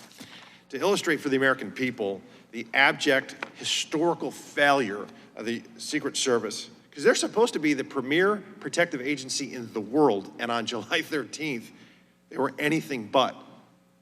And Helen Comparatori doesn't have a husband because of that. So when I visited the Butler farm, the Butler farm show and the AGR complex, 2 things struck me. The absolute, that proximity of the AGR building to where the stage was where President Trump was speaking. And also, when you're on the other side of that very limp chain link fence, how much, I'm shocked at how many people were milling about that didn't go through any magnetometers or any security checks. Officer Blasco, do you have any idea how many people were on the grounds that day on the AGR On the property? AGR complex? Yeah. From talking to the sniper units in the AGR building, they said there was approximately 150 to 200 people. Okay, so there were hundreds there. All right. And so, let me ask you this. Is the AGR property, it's outside the security perimeter, but there were hundreds of people 50 yards closer to the president than the shooter. We didn't know who they were. Commander Lenz, what's the highest structure in the direct proximity of the AGR building? The roof of the second floor of the AGR complex. But in the water tower. In the water tower, yes. The highest one. Did the Secret Service ask you all to post anybody up on the water tower? No, they did not. Okay. Would that have helped perhaps secure the area and mitigate the threat of the AGR building if we had somebody up there? I think it would help secure the AGR complex. Because you had a clear line of sight on it if somebody was up there, right? Correct. Yeah. But they didn't do that, did they? They did not. All right. Commander Lenz, as far as the walkthroughs, did the Secret Service perform a walkthrough with you all? They did. They did? On Thursday, there was a police walkthrough. Okay. And during that walkthrough, did they help you and advise you as to how to secure the AGR building? They did not. They did not. Lieutenant Herold? Our walkthrough was Thursday, and AGR building was not discussed. Wasn't discussed? Yeah, we were inside the fence line of the farm show, and we picked they picked their stationary post where they wanted troopers assigned within the perimeter, and the AGR building was never discussed. Okay, so we could have surrounded that building with, say, 8 or 10 officers, and it probably would have mitigated the threat the AGR building presented. Fair to say? Yes. And the Secret Service didn't ask you to do that? No. Okay. How about just clearing the area entirely? It's about 17 acres, but only about 4 or 5 of those acres have line of sight to where the president was speaking. Did they ask you to maybe put up some stakes around the perimeter, police tape, no trespassing? They asked you to do that? No, I knew AGR, I knew the parking was restricted that day. The business was not going to allow parking, but there was nothing, no other communication regarding the AGR. If the property, if the AGR property had been cleared with police tape and some, don't trespass and nobody other than law enforcement walking about, would that have helped secure the area and mitigate the threat of the AGR building presented? No, it would have, but like I know that they were going to sweep the farm show, so I'm not sure if that area was swept by Secret Service or not. I have no knowledge of that. We know that there were hundreds of people that didn't go through any security checks that were milling about on that property that day. Outside Could have the fence presented is a grave correct. threat, and we just got lucky in that regard. Yes, sir. Do you think that, I'd say Lieutenant Herold again, were law enforcement stationed on the roof of the AGR building? Did the Secret Service ask you to put people on the roof? PSP was not asked to put anybody on the roof of the AGR. Commander Lenz, were you asked to put anybody on the roof? We were not. Officer Blasco? No. No. But if there had been law enforcement on the roof, probably wouldn't have had a shooter on the roof. Fair to say? True. Yeah. How about drones? Agent Sullivan, to the best of your knowledge, were drones deployed that day to help mitigate the threat that the AGR complex presented? Mr. Fallon, having not been there, it's my understanding they weren't. The Secret Service had some technical issues with the drone. That's my understanding from public knowledge. Lieutenant Herold, if cameras had been placed on the AGR roof, would that have helped mitigate the threat? That would have. Where the Secret Service didn't place any cameras to your knowledge, did they? Not aware of any cameras on the roof of the AGR building. There's about 7 different ways the Secret Service could have secured that building. A 10-year-old looking at that satellite image could have seen that the greatest threat posed to the president that day outside the security perimeter was the AGR building and that roof. And a 20-year-old with a week's notice figured it out and outsmarted and outmaneuvered the entire U.S. Secret Service. And that is a shame, and it's a stain on their agency. And the best way to prevent these from happening is you don't react to them, you prevent them in the first place. Mr. Chairman, I yield back. Thank you, Mr. Fallon. Ms. Mulhane, you're recognized for 5 minutes. Thank you, Mr. Chair, and thank you very much, gentlemen, for joining us today. I want to join my colleagues in thanking you for your service. I, too, served in the military, and so I'm enormously grateful for the safety and security that you provide all of us when we're home. My questions are going to be focusing primarily on communications and radio protocol, and so I'm confident or somewhat confident that I know to whom to direct these, but if you have any insider input into it, please feel free to chime in. I want to start with Mr. Sergeant Lenz. Understand that you are the commander of the Butler County Emergency Services Unit, and as commander, my understanding is you were in the local command trailer, along with your deputy commander and representatives from the Butler County Sheriff's Department and the Butler Township Police Department, as well as, of course, the emergency services on that day. Meanwhile, my understanding is that the Secret Service security room included representatives from the Secret Service, from the state police, and also from the Butler County Emergency Services. Just to start, is that a fairly accurate portrayal of who was where then? Yes. Perfect. Can you describe then some of the radio frequencies that were used by those various agencies? And I'll start with the Butler Police Department. What frequencies were they operating under? Sure. So the Butler Township Police Department was using a channel we call PD Ops 3, which was an operations channel just for the township units performing traffic control duties.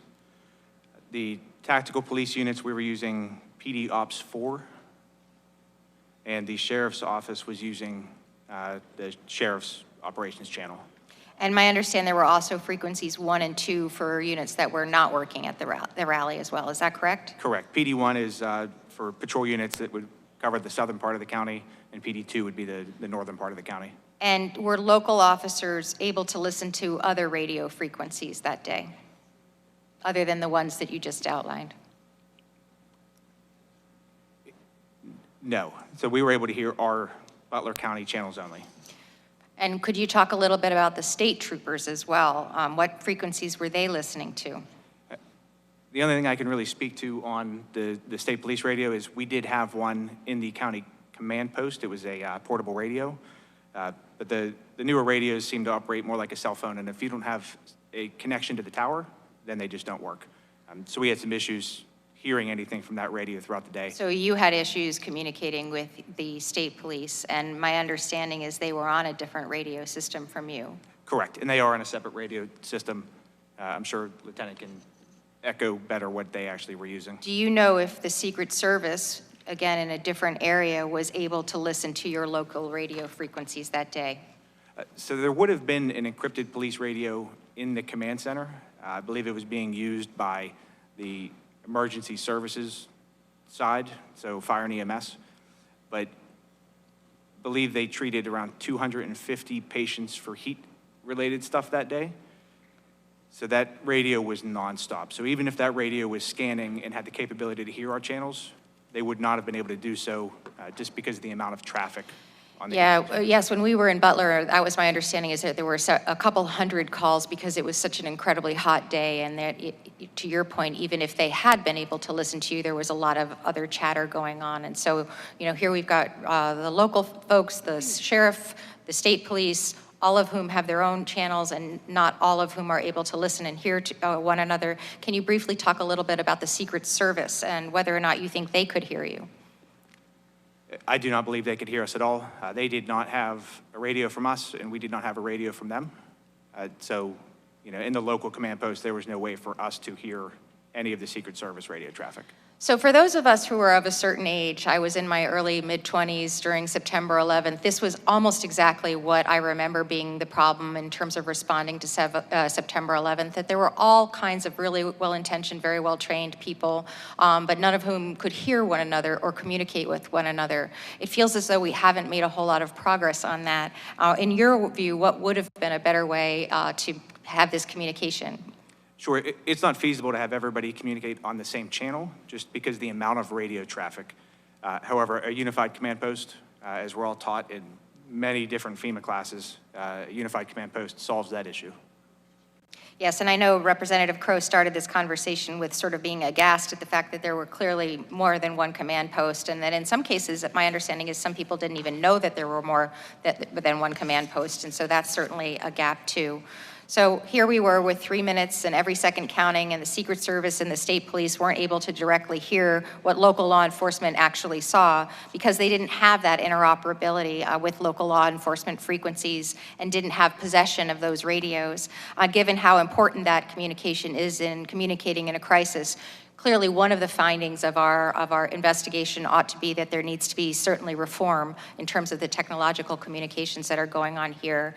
My colleagues had a little bit of extra time, and with my remaining time, I'd like to ask a question about the drones. I understand that the drone technology that the Secret Service had didn't work that day. My understanding is that the person who was trying to assassinate the former president's technology did work that day. The last question that I have for you is we're always trying to solve for the last problem that we had, a shooter, a sniper.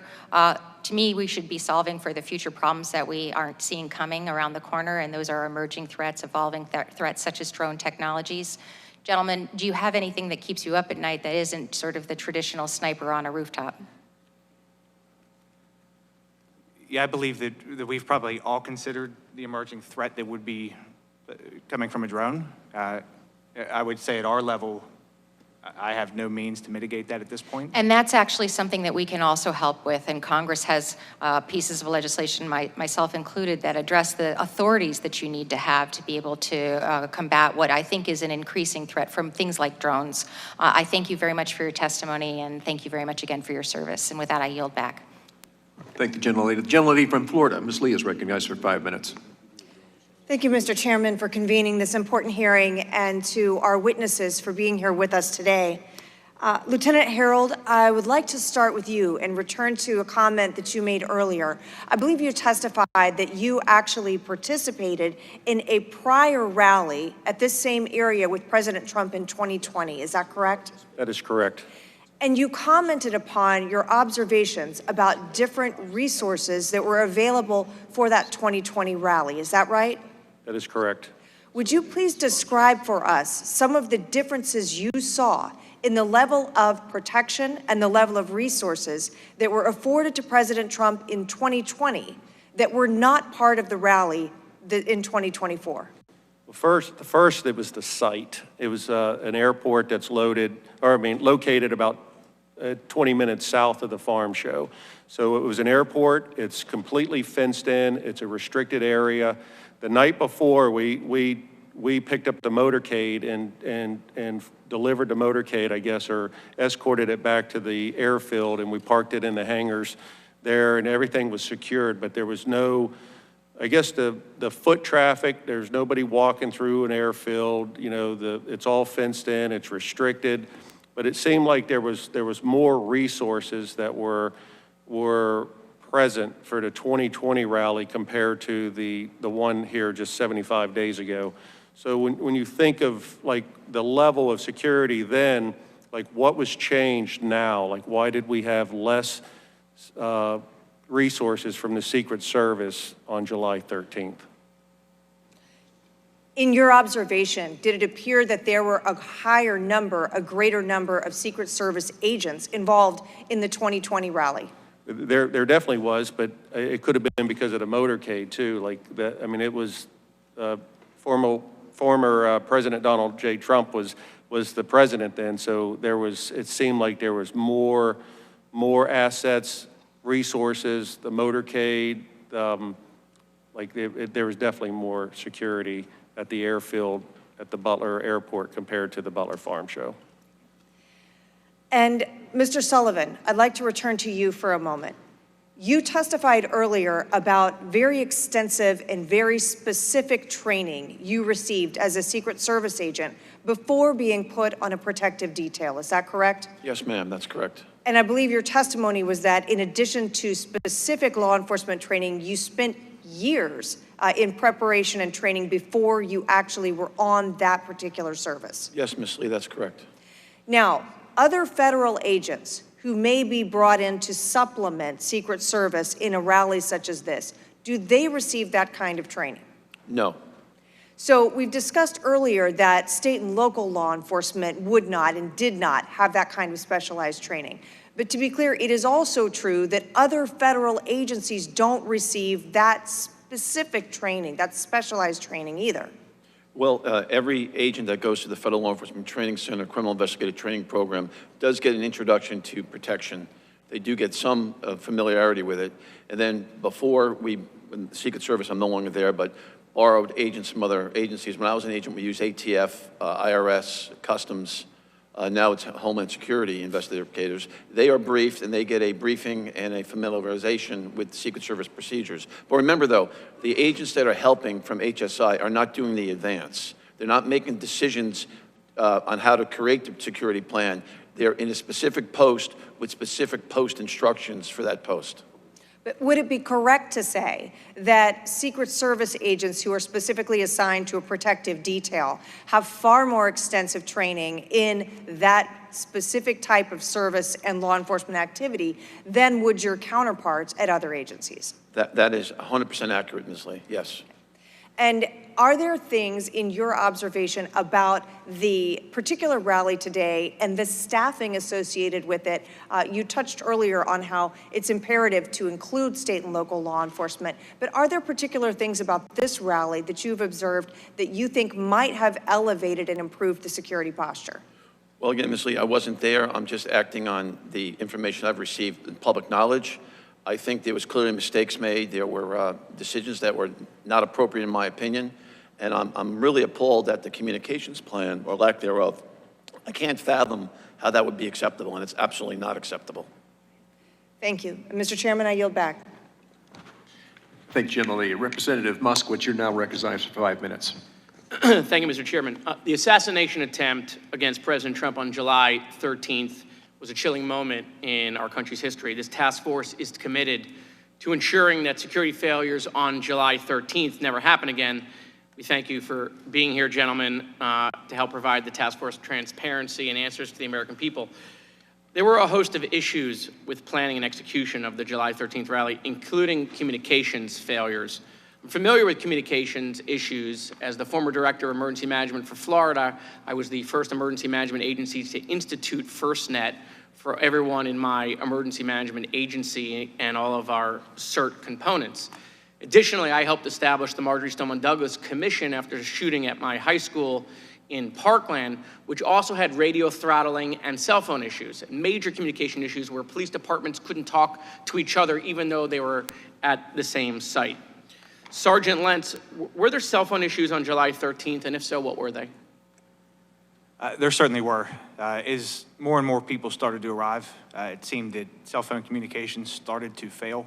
I do have my cell service through FirstNet, so throughout the entire rally, I was able to make phone calls and send messages. But even in the command post, we were operating a mobile CAD and also a mobile radio platform that didn't have enough signal to actually operate.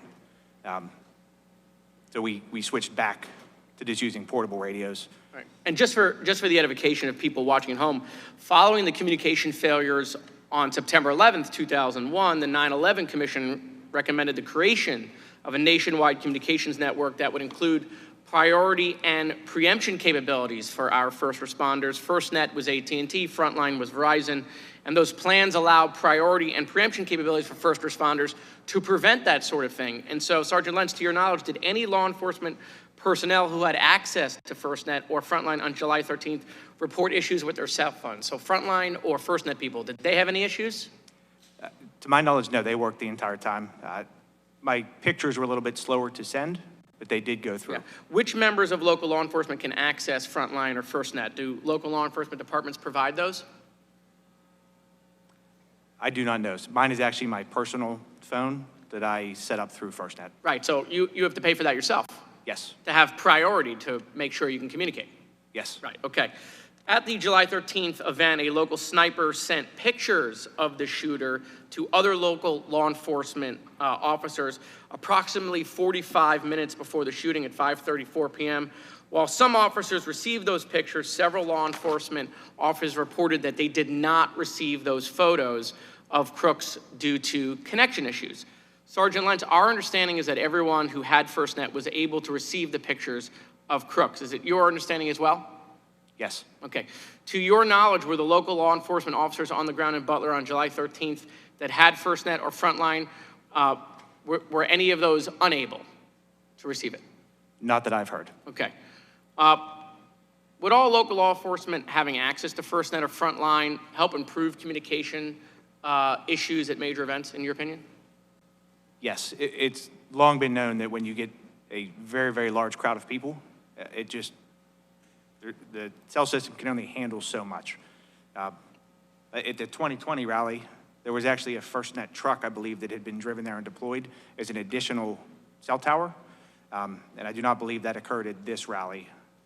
But it does seem that the FirstNet is a very, very good option to make sure we have cell phone capabilities. Right, so I just want to think about it, right? So the 9/11 Commission recognized this in 2001.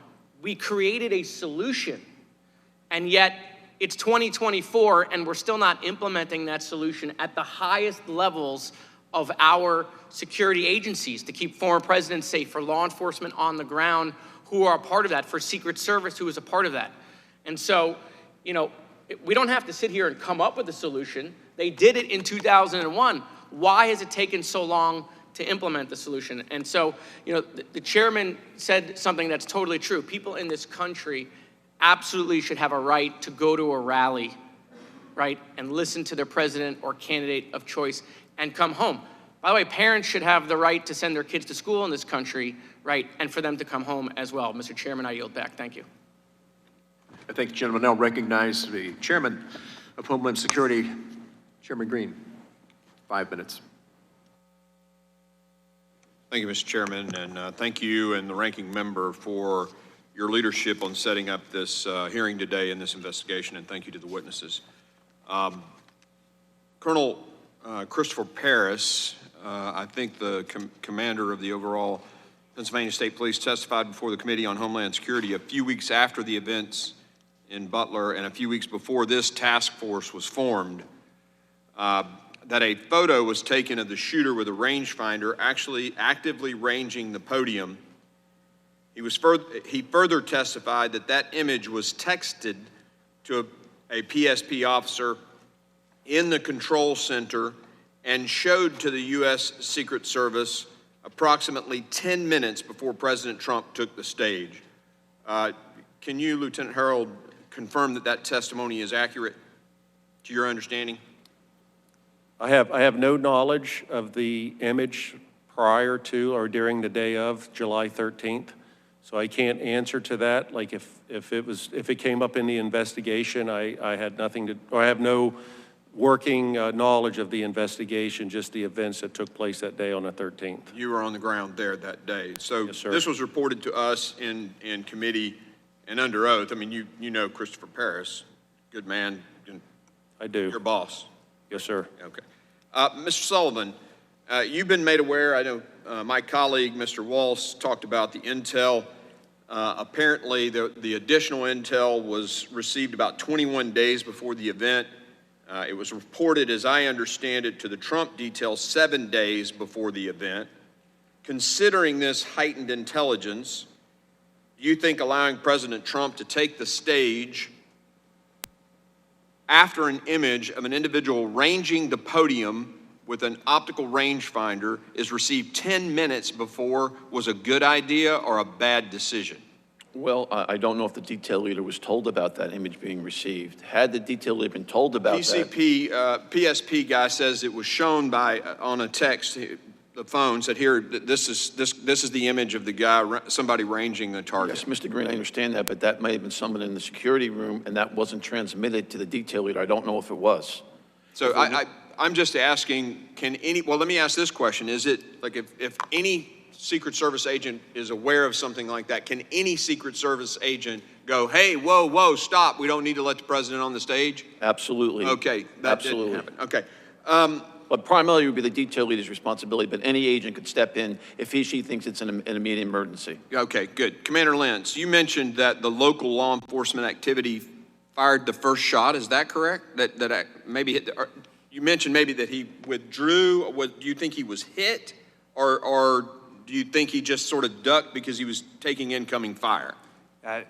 In speaking with the officer that fired that shot, he's very confident that his round was on target. And the way he described him, it wasn't a duck. Is the doctor still available and online? Yes, I am. Were there 2 bullet wounds in this individual or just one, the headshot? No, it was just the one. Okay. I just found it interesting that when we were briefed by the FBI, we didn't get told about that shot taken by the local guys.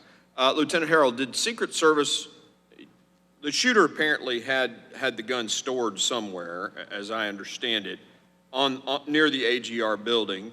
Did the Secret Service use canine teams to clear the site prior to the event that day that you're aware of? Is that a question for me, sir?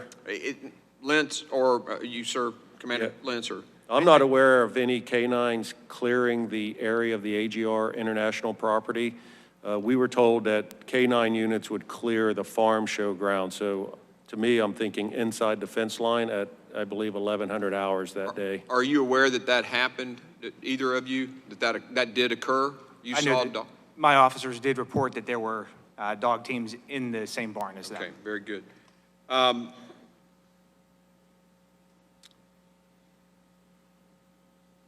So you were testifying earlier, Commander Lenz. Did I understand you correctly that you're the leader of the local law enforcement on the ground there, right? Just the tactical units. Okay, the tactical units. The first time you talked to Secret Service that day was when you needed them and you called them? Correct. Did anybody check in with you to make sure your guys were in the right place for the event? They did not check in with me, but They did not. Let me make sure I got this correct. The U.S. Secret Service is about to pull a security detail around a president at an event with a lot of people and a lot of risk, with a heightened risk from an international threat, and they didn't even check in with you to make sure your guys were in place and ready to go? Correct, not with me. And you're the leader of one of the tactical units covering this and had responsibilities on this site. Yes. I find that unbelievable. Let me ask this question to both you guys, Commander and Lieutenant. What authorities did the U.S. Secret Service give you in the event that you saw someone with a weapon or, I mean, did you have authority, first shoot authority, and was that very clear what you were to do under the circumstances if you saw an active threat like that? They didn't provide any guidance to us. However, our standing orders with our team.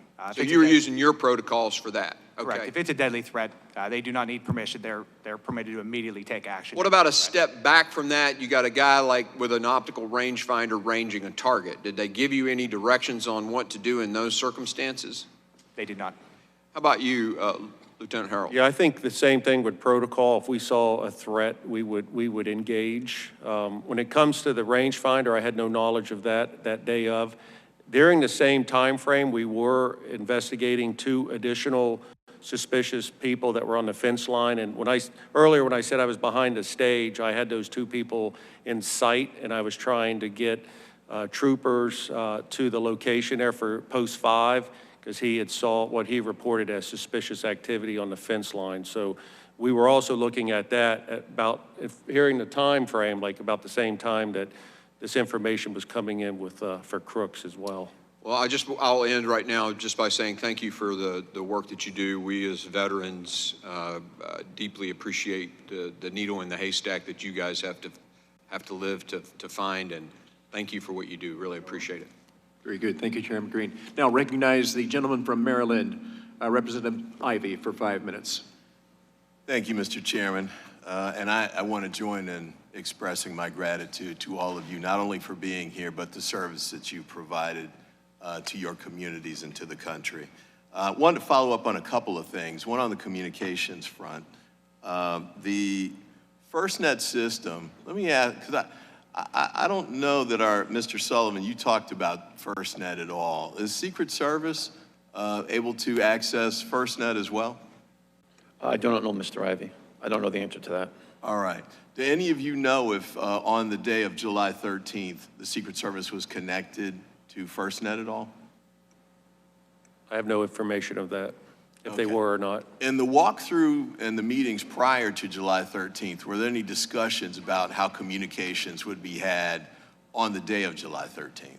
I know that Secret Service, when the county had referenced their mobile command post on Monday. So I think that's how that was integrated into the rally. So during Thursday meetings with Secret Service, the command post was established at the Farm Show office, the main office there coming through the main gate. So I knew that they were going to have, or Secret Service said they were going to have their representative there, and that's where we opted to put our sergeant in the command post with Secret Service. There were some communications with portables and the radios, but nothing with FirstNet cell phones.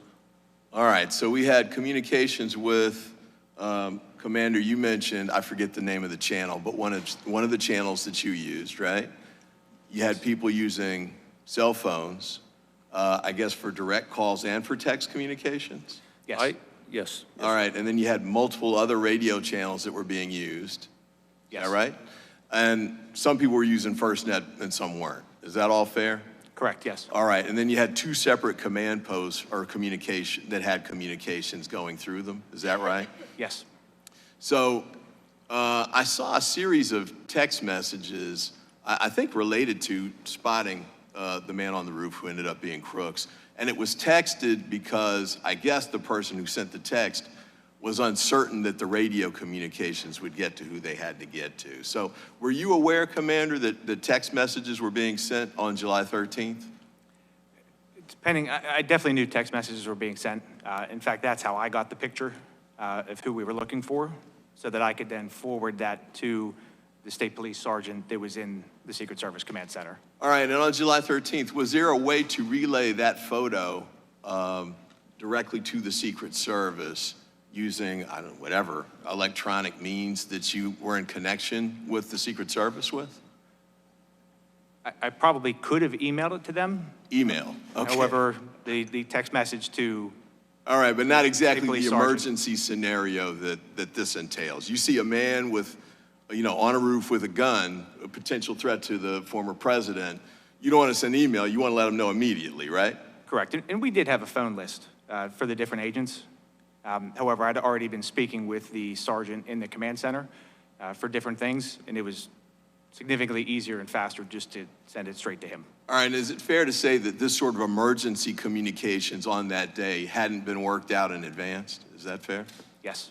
All right, so this was sort of making it up as you go along on that day. Not in a critical way, but you're just doing what you need to do to communicate with each other under the circumstances and under the time constraints that you had. Yes. All right. And I think clearly, Mr. Sullivan, you'd say that that approach to communications is unacceptable under any Secret Service protection scenario. Is Yes, that sir. fair? It's absolutely unacceptable. All right. Couple quick questions to you all. One of the things about resources, and Mr. Sullivan, I know you've talked about how thin Secret Service is stretched, and I share that view. In fact, Congress passed additional appropriations to help address that. My immediate concern, though, is to get more agents up and running.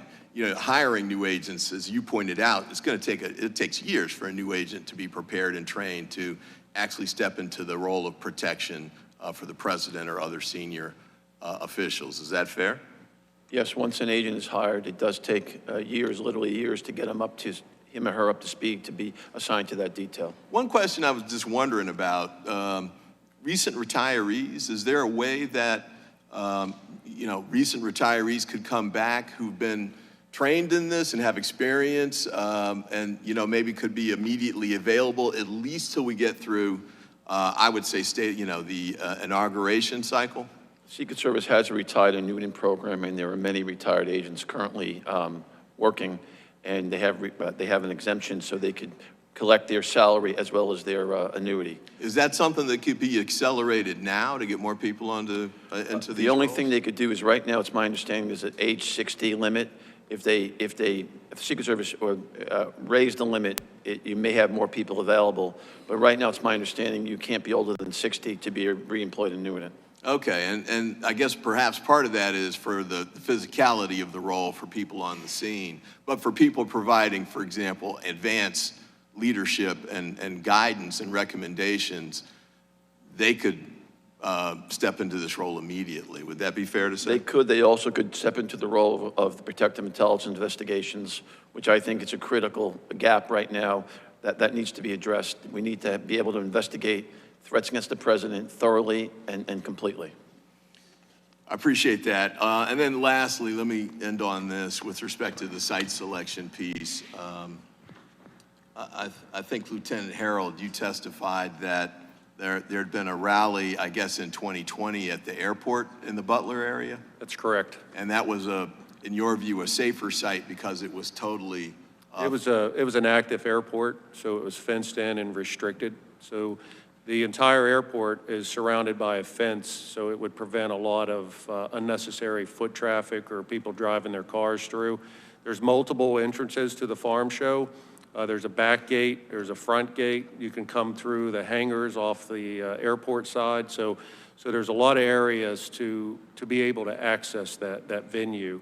So looking just at site, the airport's more secured. And just when I stepped onto the Butler site, I went with Chairman Green the first time, the shots came from, I guess as the former president would have been facing, the shots came from the AGR building on the right. But I noticed that there was, I don't know, maybe 10 buildings on the left side of the stage as well, including some kind of rodeo stage or something along those lines. Is there other buildings up there? There were other buildings on site, and I believe that ESU had members in those, I guess it's the grandstand it's called, at the farm show. So there was LE in those buildings. And there was also a water tower there too, right? Yes. Okay. So from the standpoint of ease of protection, putting protection detail in place, Mr. Sullivan, would it be easier if the fewer rooftops you have, the fewer sites that would provide a possible shooting venue for a sniper or an assailant in this instance?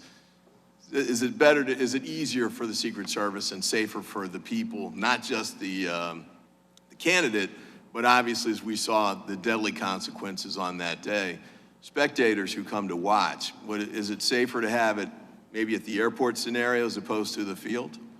Well, Mr. Ivey, the safest place to have a rally is indoors, where you don't have the long-range threat problem.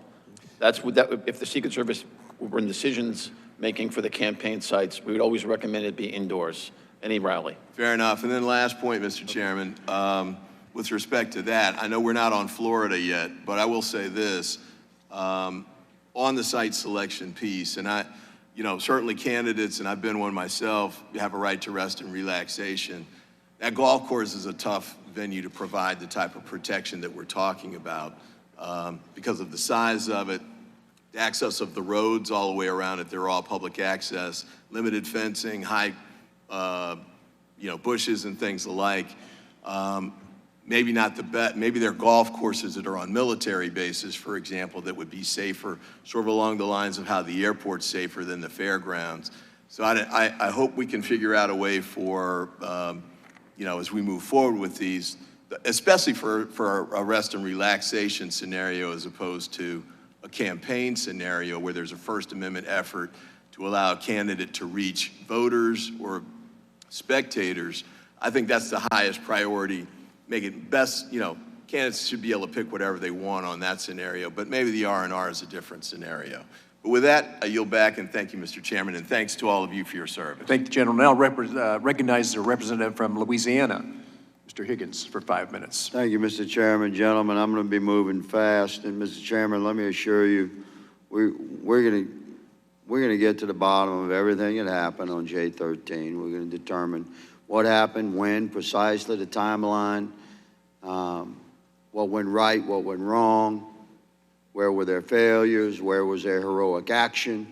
We're gonna thoroughly and calmly investigate the entire incident, the attempted assassination of former President Trump, and we're going to provide an excellent report to the American people in December. So we're in the middle of this thing right now, and I have to cover a lot of territory in a very few minutes. Commander Lenz, you're the commander of the entire tactical unit for Butler County. That's a multiple agency unit that's assembled across the county, and you're in command. I just want to clarify that. Did you command and supervise the drone team on the morning of J13 to observe and sanitize and clear the entire property, including the water tower? We had a private company that offered to fly a drone. They were under your command? Correct. Yeah, Thank under you. my. Yep. And was that sophisticated drone equipment? Or? As far as I understand it, yes. Yes, sir. Did you post 2 patrol response units at the water tower for J13? I did not. I had no actual decision-making as far as the planning goes for where So the perimeter people. Was it your understanding that there were 2 patrol response units parked in the vicinity of the water tower on J13? I do believe at some point there were. Okay, that's what we're trying to get to.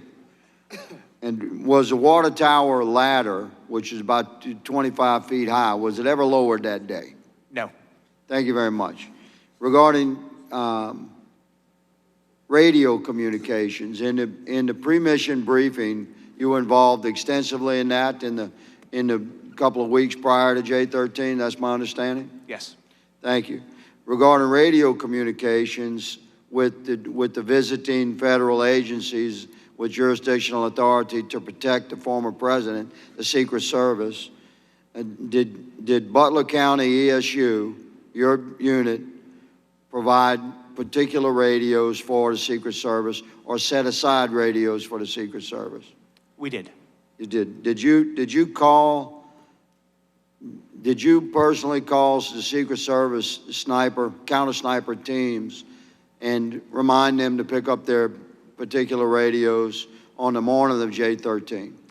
So I had spoken to them at the walkthrough and offered the radios. That was on Thursday. Correct. And then the day of the rally, our sniper team leader, when they did their face-to-face, he reminded them that the radios. Yes, did they ever pick up those radios? They did not. And so those two counter sniper teams for the Secret Service were posted up on roofs. There was a northern counter sniper team, which ultimately did not take a shot on crooks because their line of sight was blocked by a couple of trees. I believe then the southern counter sniper team, which ultimately did fire the killing shot at crooks, they were up on roofs by themselves, correct? Yes. Mr. Sullivan, would have been helpful. You said it was absolutely unacceptable for there to not be direct radio communications. Would it have been helpful for the Secret Service to pick up the radios that the Butler County ESU had provided for them and reminded them to pick up? Absolutely. Especially up on a roof, being isolated as these counter sniper teams are. Yes. They didn't have that radio communication. No, would have been Let me helpful. clarify that the local Butler County ESU, in command of all the local forces assisting Secret Service that day, attempted to deliver radio communication to the counter sniper teams. My goodness, time rolls quickly. I'd like to jump into shot number 9. Shot number 9, during the interviews with the Secret Service and FBI, they commonly step over shot number 9. They say crooks fired 8 rounds and then the Secret Service fired the killing shot, shot number 10. But there was a shot number 9 fired, was there not, Mr. Lenz?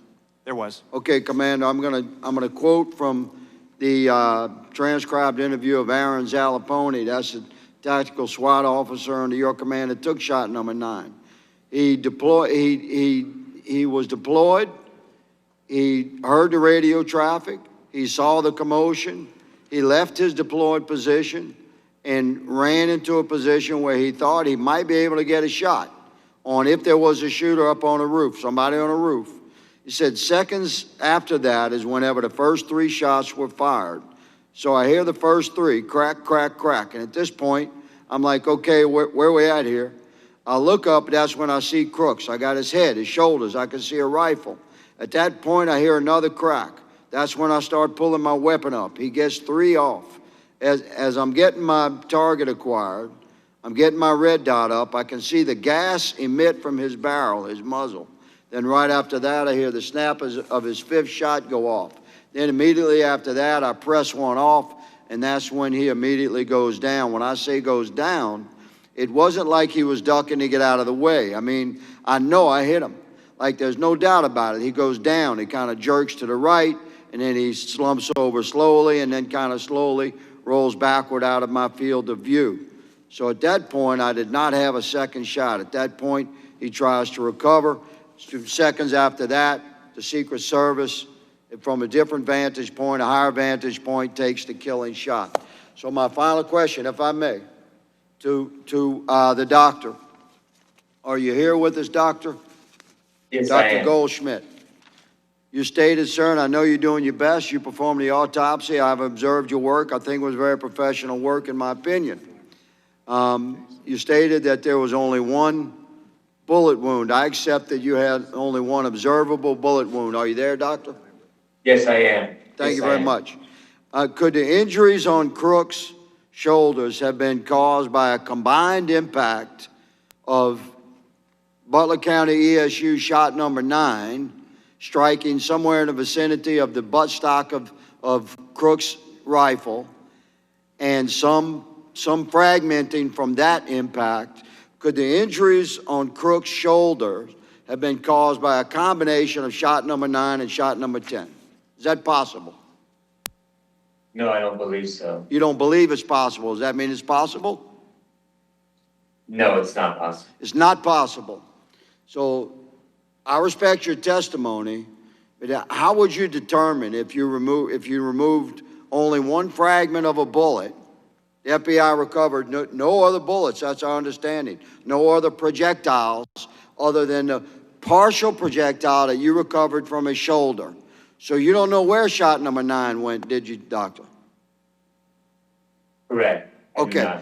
So is it not possible, you're saying it's not possible that shot number 9 went all the way through Crooks and you had no way of knowing that because it was in the same wound that was further affected by shot number 10. You're saying that's not possible?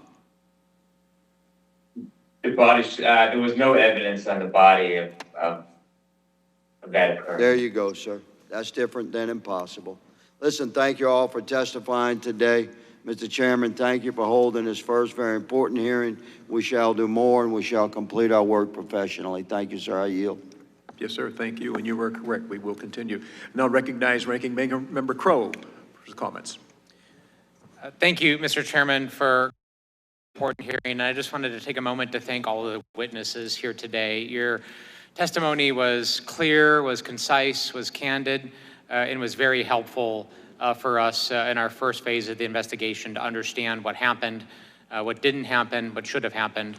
You all didn't ask for this, and I know none of you wanted to be in this position, but you have handled yourselves professionally, and for that we thank you. I know you are serving your community, our country. We are proud of that service. We thank you for that service, and this task force will continue with this job of giving answers to the American people that they deserve, and also making sure that this incident, an incident like this, never happens again. So thank you very much, Chairman. Thank you, sir. Look, I want to thank you all for being here. I live with you. We live in the same place. We experienced the same thing that Saturday. I know how deeply wounded you were after that event, because the first time anybody pointed fingers at anybody, it was at local law enforcement. They didn't do their job. You being here today is a validation of what you did that day, your commitment to that day, and going over and above what you normally would have done.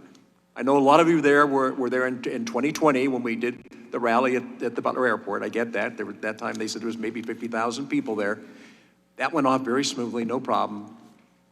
July 13th was a problem, a huge problem. You guys did everything you were asked to do that day. You stayed your course. You did everything, everything. And I want to thank you for coming here today, that the public can hear what happened that day, and you can answer questions that were very relevant to that. Thank you so much for your commitment. Appreciate it all. Thank you all. Now, without objection, members have 5 days to submit additional materials and written questions for the witnesses to the chair, which will be forwarded to the witnesses. I ask the witnesses to please respond promptly. Now, we'll now pause to allow the witnesses for our second panel to come forward. Thank you. We're going to take about a 10-minute break.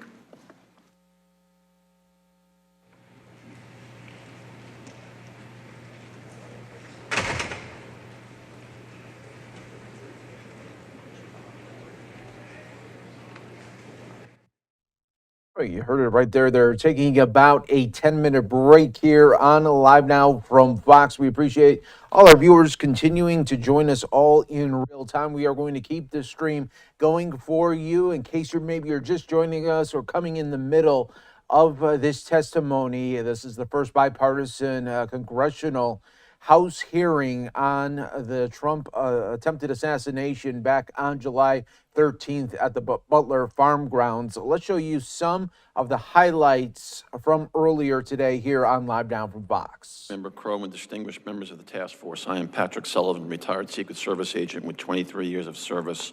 I am honored to appear before you today. I'm a life member of the International Association of Chiefs of Police and the Fraternal Order of Police. I'm also a board member of the United States Secret Service Association.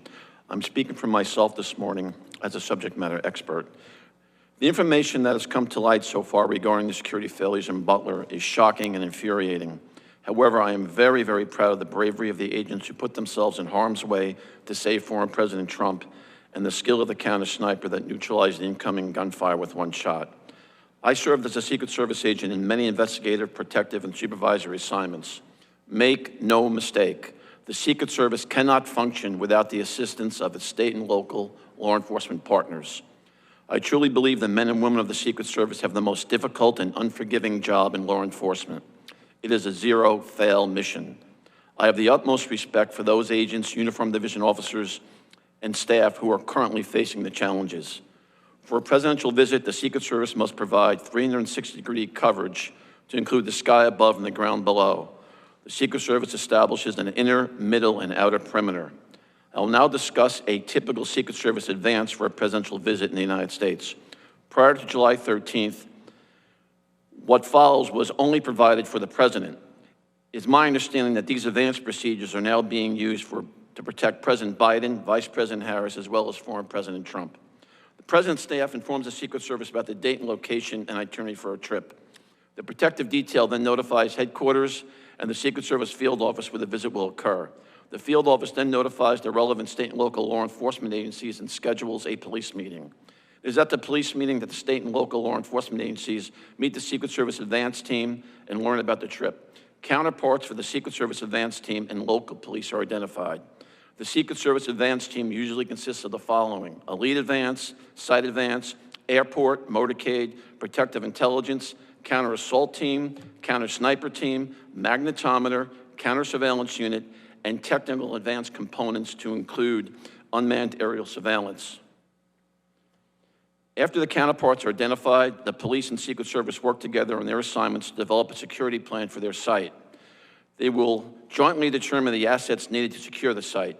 The Secret Service personnel doing the CAT and counter sniper advance will also work closely with the local police SWAT personnel to craft a tactical response plan. The protective intelligence, or PI advance, works with the local police and other federal agencies to investigate any threats or threat-related information. The site agent, in consultation with the lead advance agent, reviews the site security plan and presents it to the field office supervisor and protective detail supervisor for concurrence. The lead advance agent is responsible for ensuring all protection activities are coordinated and in sync. This includes ensuring all components communicate and respond appropriately during an emergency. Usually there will be one overall command post for the visit, with each site having a security room, a scaled-down version of a CP. The Secret Service lead and site agents do not have direct command or control of the state and local police officers. Off-the-record sites are handled differently than most on-the-record movements. The Secret Service does not know the president intends to visit a location until shortly before. The Secret Service will have a site agent conduct a brief advance to ensure that there are no apparent security concerns. Additional security measures are put in place after the president arrives. In closing, I would like to suggest Congress consider expanding the statutory authority of the Secret Service to ensure the agency can make the most informed decisions possible. The United States is facing a hyper-dynamic threat environment, and the Secret Service must be certain it is receiving all relevant threat information. The failure of most Secret Service personnel in Butler to be informed about the specific threat facing former President Trump stands out.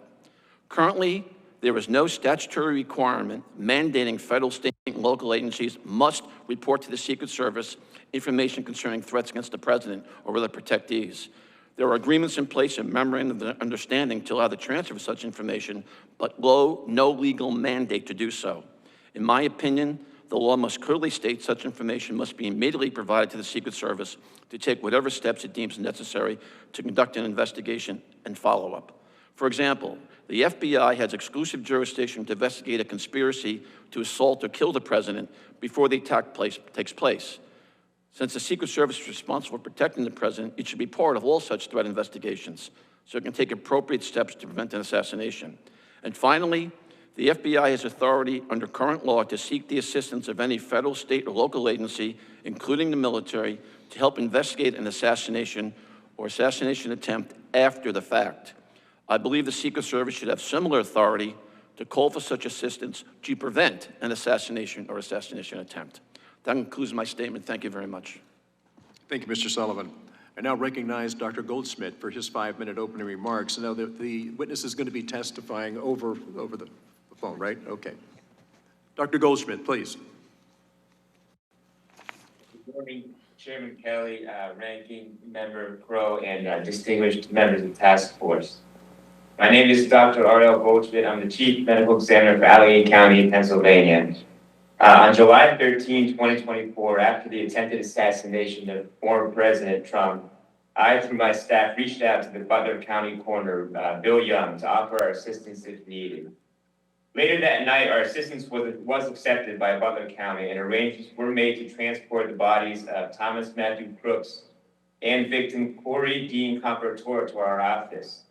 Our office wasn't involved in the transportation of the decedents. However, once they were transported to our office, the required chain of custody work was processed. The following morning, July 14 at 9:15 a.m., I began Mr. Crooks' autopsy with the assistance of other technicians named in my report. Prior to the autopsy, the body was x-rayed. Major handprints were obtained by the FBI Major Incident Program Manager, Brian Johnson, and gunshot residue test samples were collected by autopsy technician Lauren Moran. My involvement in the case was limited to the autopsy, in which I determined that Thomas Crooks died as a result of a high-velocity gunshot wound to the head with an entrance wound of the left upper lip. I had no reports from or involvement in the investigation into Mr. Crooks' motives or actions, crime scene evidence, or other outside evidence as part of my work. Items of evidentiary value collected during the autopsy were transferred to the custody of the FBI. Once I received the results of toxicology testing, which was performed by our laboratory, I completed a written autopsy report, which was signed August 5th and delivered to Butler County. Our office's involvement in the case concluded on July 22nd, 2024, when Mr. Crooks' body was released to a funeral home pursuant to the directives of the Butler County coroner.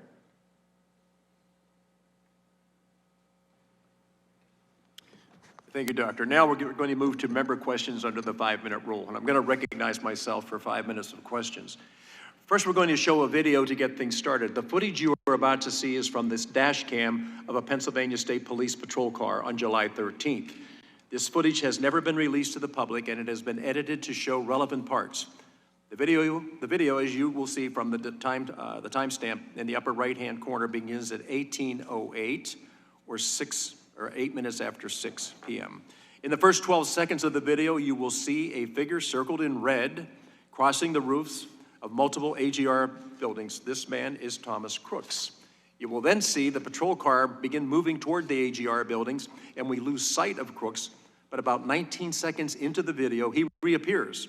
Again, we have circled him in red before we lose sight of him at about 20 seconds later. Now, we cut the video for length, so it picks up at about a minute and a half later at 6:10 p.m. and 38 seconds. Here you will see law enforcement around the AGR building. At this point, all law enforcement entities staffing the rally are aware that there is an individual on the roof of AGR, but they do not know he is armed. Behind the trees, you will see one officer attempting to lift another officer up onto the roof, and you will see that officer pull himself up and look to the left. According to that officer's interview with the task force, he sees Crooks with the long gun, and Crooks turns and points the weapon in his direction. The officer then falls to the ground, injuring his ankle, and radios that the man on the roof is armed at 11 minutes after 6. That portion of the video ends here. We know that the first shot from Crooks is fired just 32 seconds later.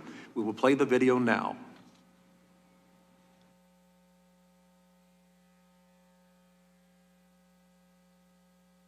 This will take about 51 seconds.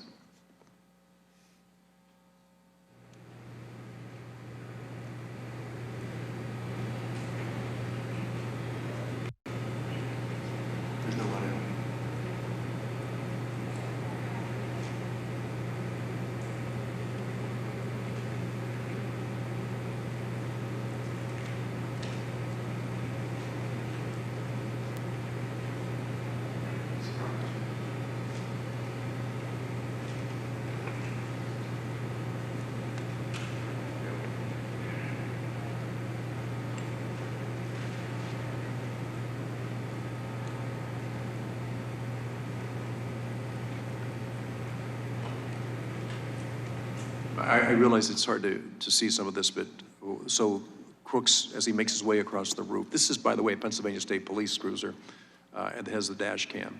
So you were able to see some things that nobody else was able to see, but I know it's difficult. Lieutenant Herold, I'm going to direct the first line of questioning to you, since this is state police footage. Footage and evidence show that Crooks was on the roof of the AGR building for over 3 minutes before shots were fired. Lieutenant Herold, please describe those few minutes leading up to the shots fired from your vantage point. My position when the shots were fired, I was behind the stage. I can't answer to any questions regarding Mr. Crooks on the roof because I did not have that information. I was behind the stage. It was very loud, and if it was transmitted over our portables, I did not hear that. But I had returned to my car briefly once the former president had taken the stage to retrieve a cell phone that had FirstNet, and then I was returning back to the stage when the first shot rang out. Officer Blasco, same question.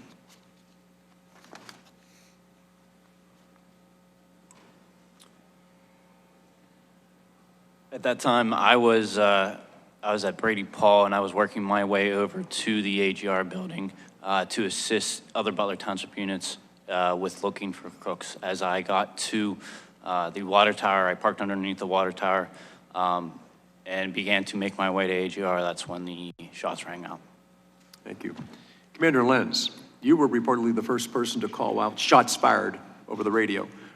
Were you aware that someone was on the roof or that he was armed prior to the shots being fired? Also, please describe those few minutes leading up to shots fired from your vantage point. For the first two questions, yes, I was aware through radio traffic that there was somebody on the roof and also that he was armed.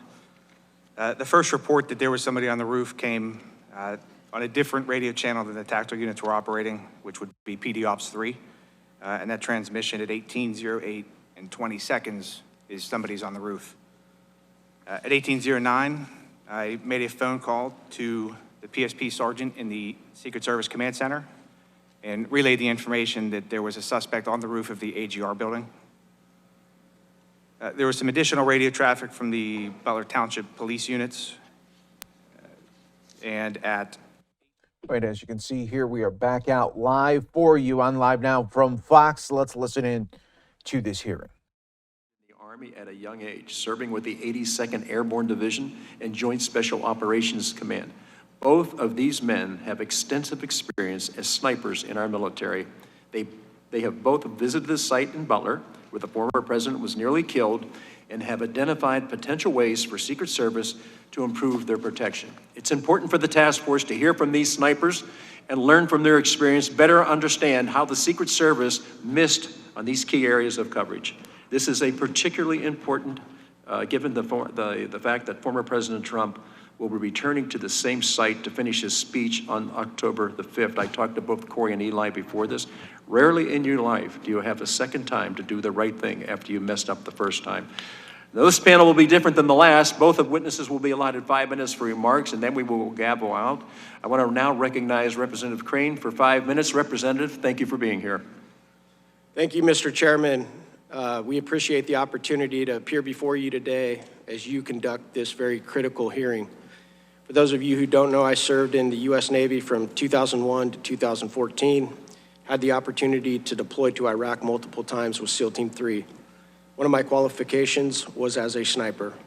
We are highly trained in various aspects of military operation, weaponry, technology, tactics, and all sorts of mission sets to include executive protection.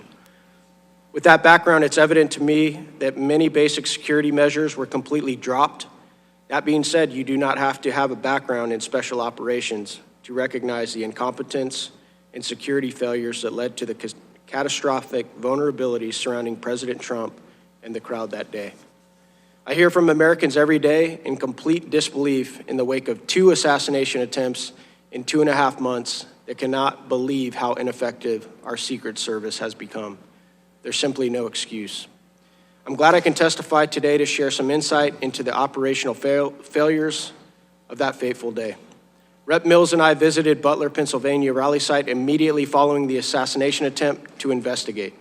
I've also visited the site with Homeland Security Chairman Mark Green and my colleagues on the committee.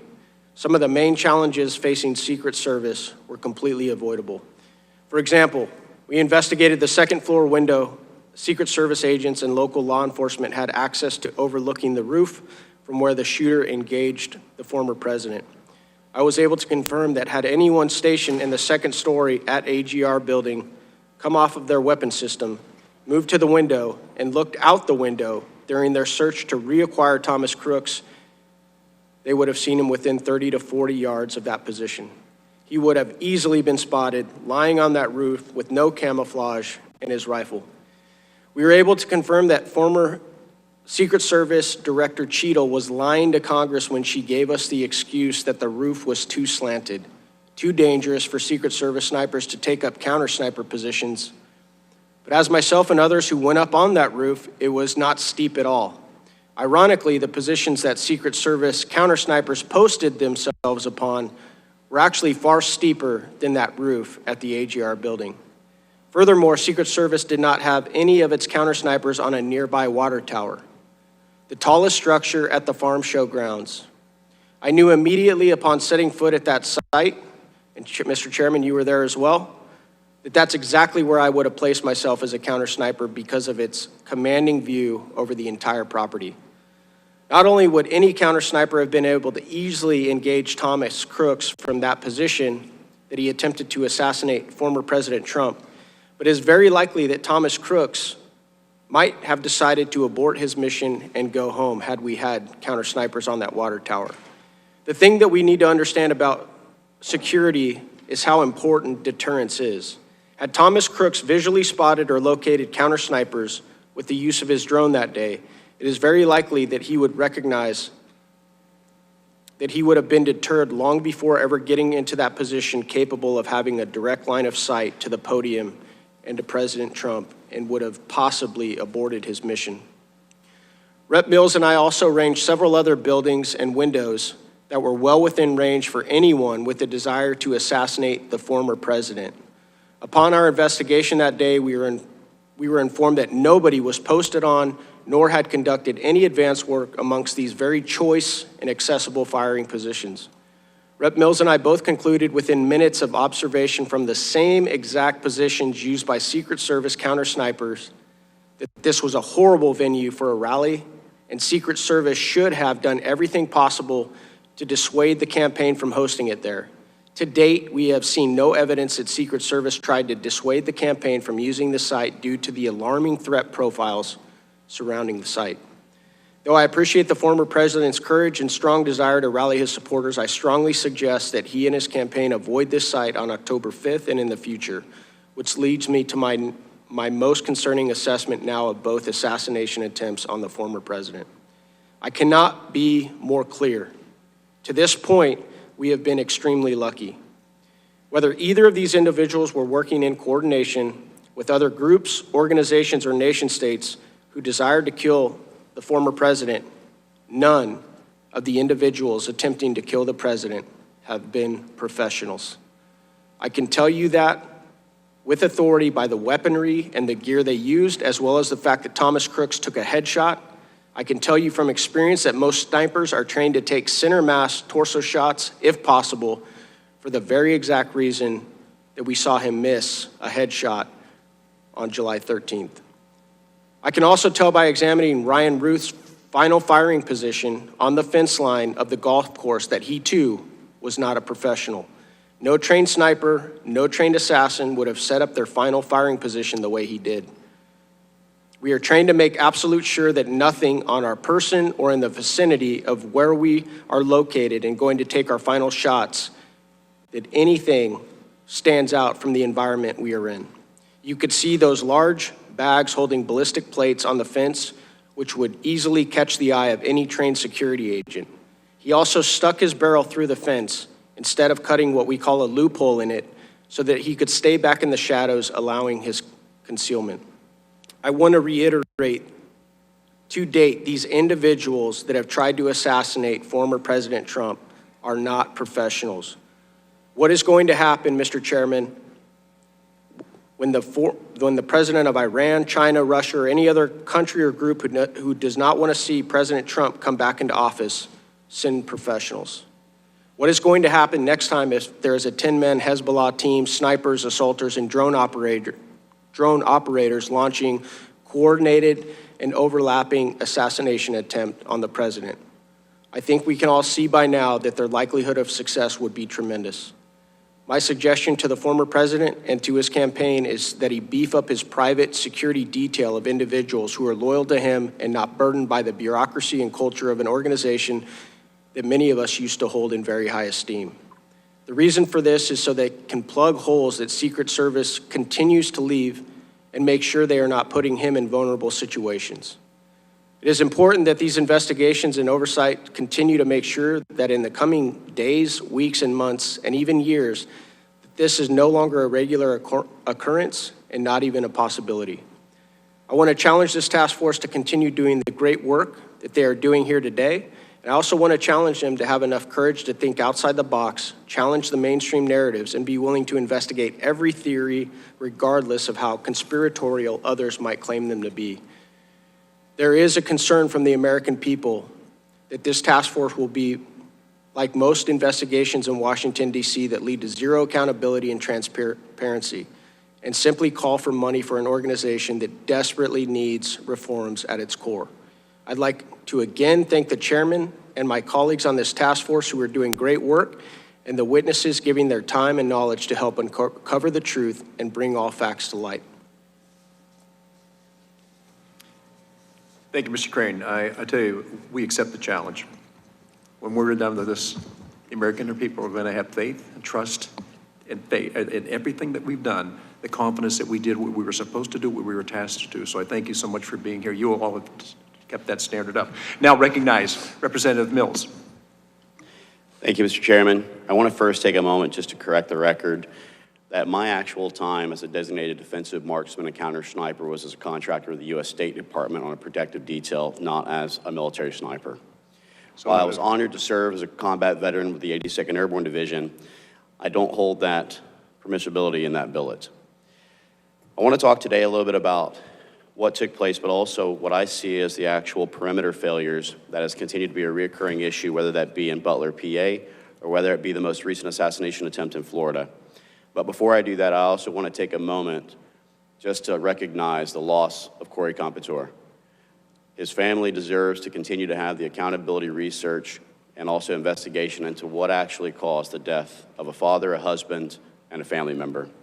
My thoughts and prayers remain with Corey Competor's family. I also want to look at what our findings have been as both myself and my colleague and really close friend, Rep. Crane, has found. It is clear that Butler County, PA, as well as for the ESU teams and the Secret Service, had a failure in their overall coordination. That the perimeter establishment and the actual ownership belongs to that of the Secret Service, as well as for the failures on that day of July 13th in Butler, PA.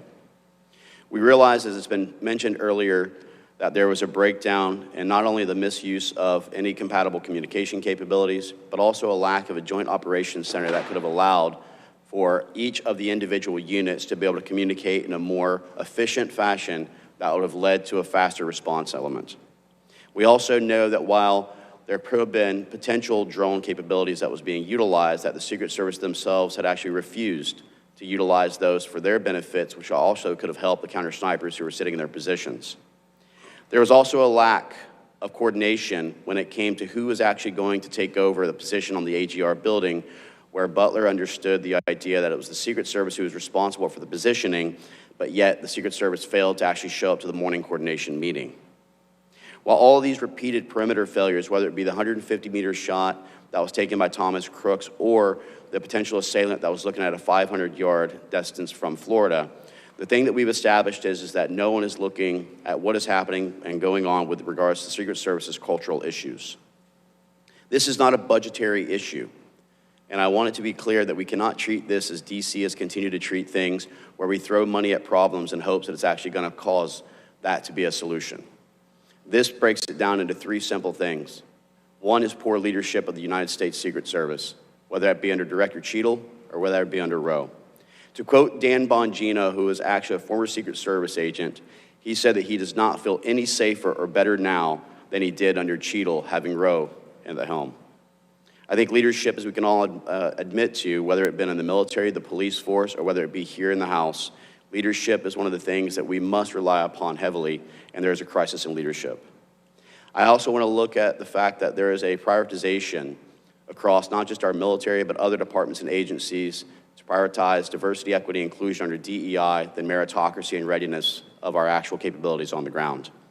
But the further thing that I think is needing to be explored is the doctrine itself that is being utilized by the U.S. Secret Service.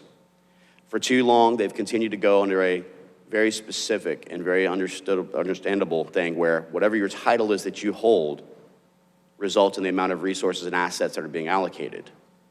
This is a failure by any of us who understand security, or anyone who's even got a basic knowledge of security, that you must conduct the necessary threat analysis to determine the risk management matrix that then determines what the assets and resources that should be allocated.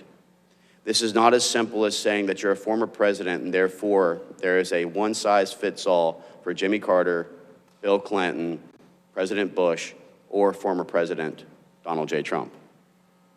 We must acknowledge the fact that what we're looking at now is also the fact that so much time has passed and so much of the actual potential evidence has been destroyed or put away, that purposeful intent is now indistinguishable from criminal negligence. Having laid in the actual position where Thomas Crooks took the shot above and upon the AGR building, as well as having sat with Rep. Crane and ranged the position from the counter sniper teams where the alleged shot was taking place, this is something that should have been preventable and should have been known to the counter sniper teams. I want to also point out the fact that, as Rep. Crane discussed, I think that until the actual problem and the solution can be found for the Secret Service with the three key areas that I've talked about, that a private security detail who does not have any political agenda or affiliation to protect the president is what my recommendation would be, to ensure that the inner core is basically protected at all times, utilizing his available Secret Service assets and resources to be pushed out further to allow that perimeter failure to be completed. I want to thank the task force for giving me the opportunity to actually testify before you. And I want to point out that when we're looking at the map that's behind you, Mr. Chairman, that it is not just the AGR building 150 yards away approximately that was the issue, but even if you look directly to the 12 o'clock of the stage, you have the Kubota dealership, which is only within about a 400-yard shot placement, which Rep. Crane and many snipers and counter snipers can tell you is a very feasible shot. When speaking to the Kubota dealer, we noted the fact that not a single Secret Service or local law enforcement agent had ever talked to that dealership to ask them whether or not they could put any snipers on the rooftop or whether or not they could actually utilize that as an overwatch position. If you look to what would be from my vantage point right now, which is the 3 o'clock, which would be the 9 o'clock for the president, that was the area that was actually the third counter sniper team that one of our whistleblowers, Ben Schaefer, had talked about from his vantage point and being able to see Thomas Crooks at an earlier time. Mr. Chairman, I point these things out to the committee, and again, to echo my good friend Representative Crane, I challenge you to continue to go forward and to not be feared away from the idea of being labeled a conspiracist by looking into every possible outcome, being able to look at every possible provided video, listen to every single testimony of each individual whistleblower. But I also pledge my continued support for the task force, as does Rep. Crane, to provide information, intel, and any of our findings to help further this investigation. While it is an independent investigation, I want you to know that it is not exclusive of the efforts in which you are taking, and that we are here to work together to try and find a solution to improve our Secret Service and to guarantee the protection of not just President Donald J. Trump, but any of the actual nominees on either side of the aisle. Thank you so much for this opportunity. I want to thank you both. Now, we have put the picture of that whole area. One of the recurring questions was the perimeter where it should be? Now, you two were both there. I know you were both up on the roof of AGR. I've been in constant conversation with the people who run the AGR. They didn't know on July 13th that their whole area was something that was going to be just overrun with people. So the question was, and to me it's always the same thing, every time there's a failure you look at, it's the failure to prepare that causes the failure, ultimately. You two, with your expertise and having been there and both being on that roof, when I first walked on when I first walked on the grounds, but whenever Eli and I walked on the grounds when Homeland was there, the first thing Eli said to me as we started to go across the open area is, who was in the water tower? What sniper was in the water tower? And I said, you know what, I have no idea that there was anybody in the water tower. As you've pointed out, and I've heard too many times, that the reason we didn't have people on the roof of the AGR, it was too hot that day. Well, it wasn't too hot for Thomas Crooks. The fact that we weren't there allowed him to be there. Now, as I said earlier when we opened the whole conversation, we are going to have a second chance to do the right thing and correct the failures of July 13th. The president has decided that he is going back to this site. And I think we know him well enough. He defies any type of logic when it comes to, sir, we're concerned about your safety. And his answer is always the same thing. I'm committed to serving the people of this country. Nobody puts themselves in that position that I've ever been around before. You all served that way, but to me, it's astounding that this gentleman is ready to go back to a place where he almost lost his life. I don't think my wife would allow me to do that. Apparently his family, and they've gone through a lot, are going forward with this. But I want you to, because of your expertise, because Eli was the first one to say that. Who was on the water tower? Where was the perimeter? Who tried to put that whole game together? And we found from our first panel today, there was very little coordination. They couldn't talk to each other. They didn't have the ability to communicate. So from the standpoint that you've all been in and looking at where we are, and so everybody understands this as I look at this. This is the AGR building. The water tower is right here. The president was down here. So where should the perimeter have been? Because apparently they thought it was here. That's what was set up, because we had people in this area. We didn't have anybody back here, not from Secret Service. We did have private law enforcement. This whole area was under construction. There was no easy way in or easy way out of this site. On that day, everything that could go wrong apparently went wrong. Going forward, October 5th, where should the perimeter be? Mr. Chairman, I'll tell you that any counter sniper, or anyone from the military can tell you that the high ground and the highest vantage point is where you want to be. The thing that Eli and I had talked about, Representative Crane, when we looked at the water tower, we actually walked over and tried to view whether or not it was even accessible to begin with. But what I had also noticed is that right behind the water tower was a very well manicured cut path that goes through the woods all the way down to the intersection that intersects between where the entrance to the fairground was and the AGR building's main street. Very permissible without any magnetometers or any of the actual capabilities of security that would have actually allowed someone to go in there, basically unfettered. In my personal opinion, when you establish the perimeter, you look at what actual risks exist. The Kubota dealership is obviously somewhere that I would have actually had someone stationed to ensure they couldn't access the building. The AGR building would have been a vantage point that I would certainly have looked at 150 yards. Also to the 9 o'clock of the stage, there was a tremendous amount of multiple buildings and structures who also had a vantage point, direct line of sight to the stage itself. But you would have essentially have looked at what are the actual capabilities of a professional shooter. And I want to echo one thing, if I may, Mr. Chairman, by Representative Crane. When we talk about the fact that not even the risk of an actual trained sniper or someone who has an understanding of long-range distance shooting, but an actual assault team who could have very easily, that fence line that you're pointing at for the AGR building is approximately 100 yards direct line of sight to the stage with no blockage in either the visual or any additional security with an actual screening or anything like that. So you could have had a guy walk up, or a team of individuals, with a bag with an assault rifle or other capabilities who could have easily have come to that line. And Eli and I have discussed this with also Eric Prince.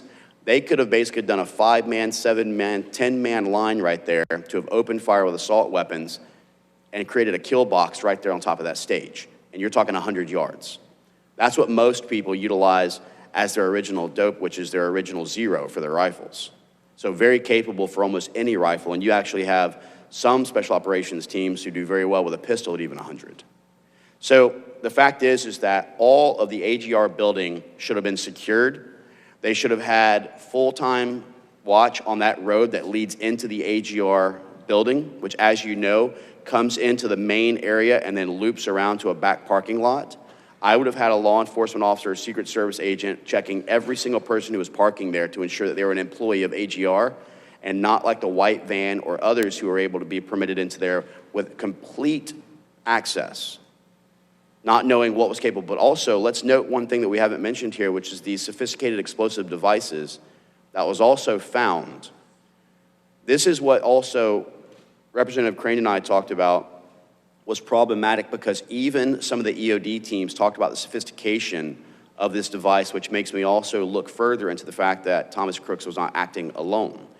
And a multi-channel detonator or transmitter is a pretty sophisticated thing that you don't just go ahead and find online. So there's more that needs to be uncovered, but I would tell you without unequivocally, and I'll let my colleague also determine whether he feels the same, the entire AGR perimeter, a positioning at the Kubota dealership to the 12 o'clock of the stage, as well as for the outlying buildings to the 9 o'clock of the stage, which were multiple buildings, should have all been covered and should have all have ensured that there was no advantage point to get to the president for line of sight. Mr. Crane, any additional? Yeah, thank you, Mr. Chairman. So I think one of the things that I said in my opening statement needs to be said again. When you look at this site and all the threat profiles that surround this site, sir, I don't think the event should have ever been held there. There's just way too many buildings, rooftops, windows, trees that a potential assassin could have posted themselves up in, so I think that's number one. As far as when you talk about some of your more conventional assassination attempts with long-range rifles, most of your snipers, counter snipers who have any legitimate training whatsoever are more than capable out far past 1,000 yards. But let's just say we put that perimeter at 1,000 yards. That's one thing to consider. But the other thing I think that's important to point out, sir, is that modern warfare has changed dramatically, and we need to look no further than some of the warfare going on with Ukraine and Russia right now. One of the biggest threats to the president, and this is why I keep talking about the fact that nobody that has attempted to assassinate the president has been a professional. But with drone warfare, sir, attacks could be launched at any president, any candidate from miles away.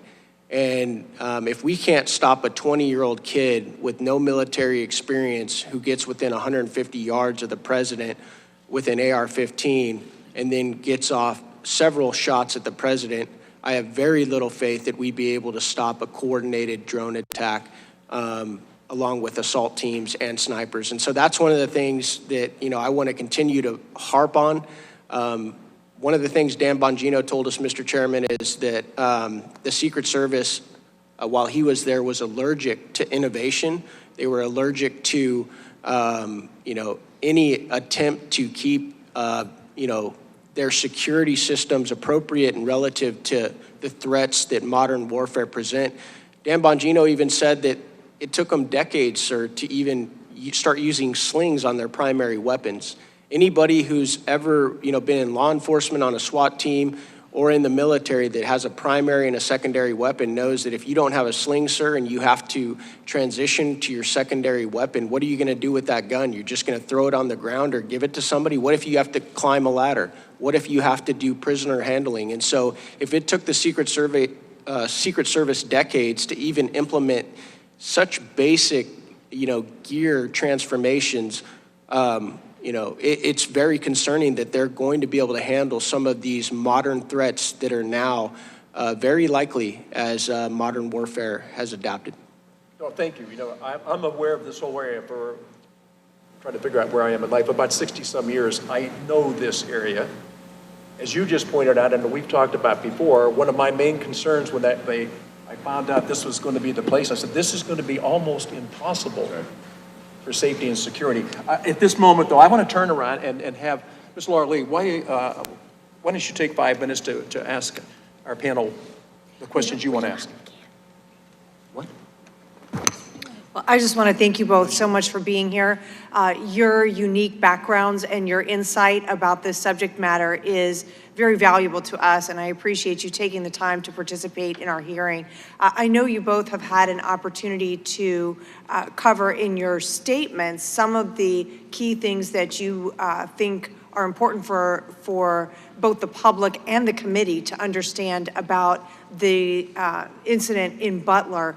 Are there other things in particular areas of inquiry that you want to see this committee utilizing going forward, particular witnesses you think that we should have, any thoughts you have about what and whom we should be bringing in to testify? Yeah, I think one of the things that I've seen online, and let me be clear when I say this, guys, so much of any investigation, I think, needs to be open-minded and willing to look at anything and everything that, even if it might be outside the official narrative. Even if you talk to somebody and find out that the evidence that they're presenting, might not hold water, might lack credibility, I think that's extremely important.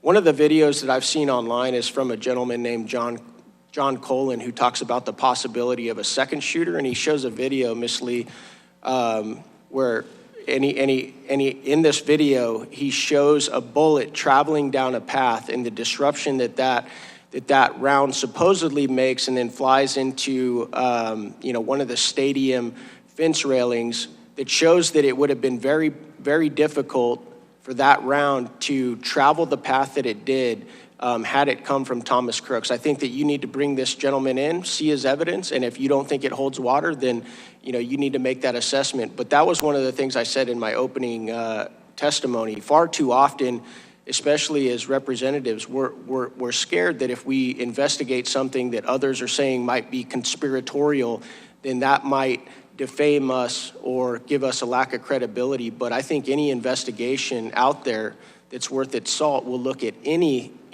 theory and then try and disprove, debunk it, or see if it holds water and run with it. So John Colin is somebody I think you guys should bring in here and look at the video evidence that he has of a bullet traveling, in a trajectory, in a path that would not have been able to come from Thomas Crooks. And I'd like to just echo this. The one thing that doesn't lie is bullet trajectory and also the coefficients that it carries. And I think that Eli and I had talked about this prior to the hearing, but also multiple times about John Cullen's video that does show, if you look at people who were injured and the actual line of sight and where it was to the stage, just kind of what the possibilities were and how many shots were truly taken. The other thing that I would like us to continue to look at within this committee is that what are the overall, while we can try and talk about threat analysis, what are the things, and as Representative Crane had pointed out, even drone capabilities, knowing how sophisticated things have gotten, what are we missing with regards to risk management and mitigation strategies that exist now that didn't exist 20, 30 years ago, where they've not updated their training platform and portfolio to incorporate? What type of counter-drone capabilities do we have? What do we have as far as an understanding of what types of things we can enact immediately to try and get an improvement upon perimeter security layouts? And also even our communication capabilities. We found that even the counter snipers were utilizing text messaging as one of the means of communication, knowing that Eli and I can tell you, you have to come off the rifle or come off the scope if you're a spotter in order to try and text someone information and details. When they tried to say that we may not have had any type of good Wi-Fi or comms or internet, the Starlink system that we utilize in Ukraine and other areas has been proven to be something that can not only be set up immediately, but could be utilized and incorporated into the team's overall equipments. And so I think that, as Eli Crane talked about, as Dan Bongino's talked about, a lack of willingness of the Secret Service to evolve to the incoming threats, a lack of willingness to have new equipment that is the most modern, updated, and efficient, I think is going to lead to further attacks. But we also have to start looking at the adversarial challenges when it comes to Iran, who, as you know, the Ayatollah himself recently just posted a video that was alluding to the fact that they want to try another assassination, saying that revenge is imminent, even showing the Mar-a-Lago estates and the president playing golf. We need to take these threats very seriously, especially when we look at things like Mershan, who's the 46-year-old Pakistani who flew to Iran for a series of days, then to Houston, Texas, was stopped in Houston, Texas, and questioned by the FBI. And again, this is something I would ask the committee, and I know the FBI has been stonewalling and preventing information, but potentially subpoena and possible contempt. We have to acknowledge the fact, what was the actual answers that this individual provided, knowing he was already on a terrorist watch list, knowing that he just came from Iran, that would allow him to be permitted to enter into the United States and then found with a plot to not only assassinate the president, but also 35 other elected officials. I think that this is really getting to the crux of the fact that we don't have the security, and there's a false sense of security that's been developed at this point. Thank you both. I certainly appreciate your thoughts and perspective, and can certainly attest that both myself and the chairman and all of the other members of the committee are committed to ensuring that we review and investigate all of the relevant theories, that we're receiving input from members of Congress, from the American public, as well as those who were there, who are the actual day of witnesses of these events. So I know that we will continue in that path forward, and appreciate your input. Thank you, gentlelady. Mr. Higgins. Thank you, Mr. Chairman. I just want to thank my colleagues and veteran brothers, Eli and Corey, for being here today. You have my commitment, each of you, to have candid and private conversations as we continue our investigations. I especially want to meet with you regarding your trajectory studies. I've conducted my own and found that some of the digital recreations for trajectory data doesn't include some of the pretty extreme terrain variances of elevation versus depression of the AGR complex versus the actual stage area. So I'm looking forward to working with you both on that. Let's try to come to a conclusion that we can say, okay, this is what the complete truth is, because we must investigate every potential theory. I don't consider anything to be a conspiracy theory. There are theories of what happened that day, and they all deserve complete, calm, thorough investigation. So you each have my commitment to work with you on that, and I know that this task force is committed to determining ultimately the same thing you gentlemen are, which is a complete and full reveal of truth to the American people. Thank you, Mr. Chairman. I thank my colleagues for being here today. Thank you, sir. So I want to thank both of you for being here. You know, some of the things you pointed out, the one thing that this task force does have, the subpoena power.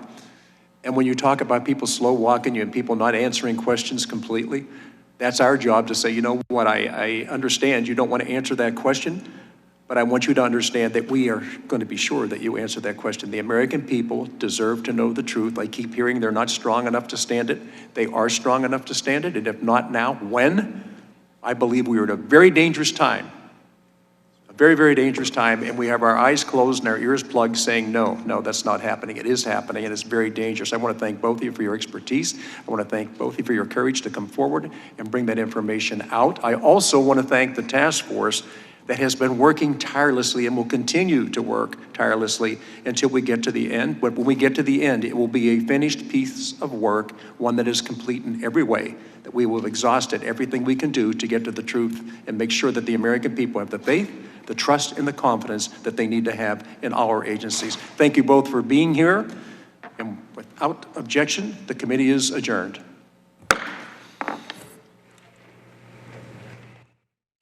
And thanks so much again for joining us here on Live Now from Fox. That in-demand hearing going about a little over 3 hours, and we brought it to you uninterrupted on this YouTube stream. And I'll see you a little bit later on our main Live Now from Fox feeds on smart TVs, as well as the main YouTube page there right now, where we will bring you to, if you so choose, right after we end this stream here, to bring you some of the coverage also from Florida of Hurricane Helene continuing to strengthen and gain closer to the west coast there of Florida. So we'll be keeping an eye on that and so much more right here for you on Live Now from Fox. But thanks for joining us for this special coverage on YouTube of the first congressional bipartisan hearing on the July 13th attempted assassination of Donald Trump. We'll continue to look for more answers and more hearings in this matter for you on Live Now from Fox. Thanks again for joining us, as always.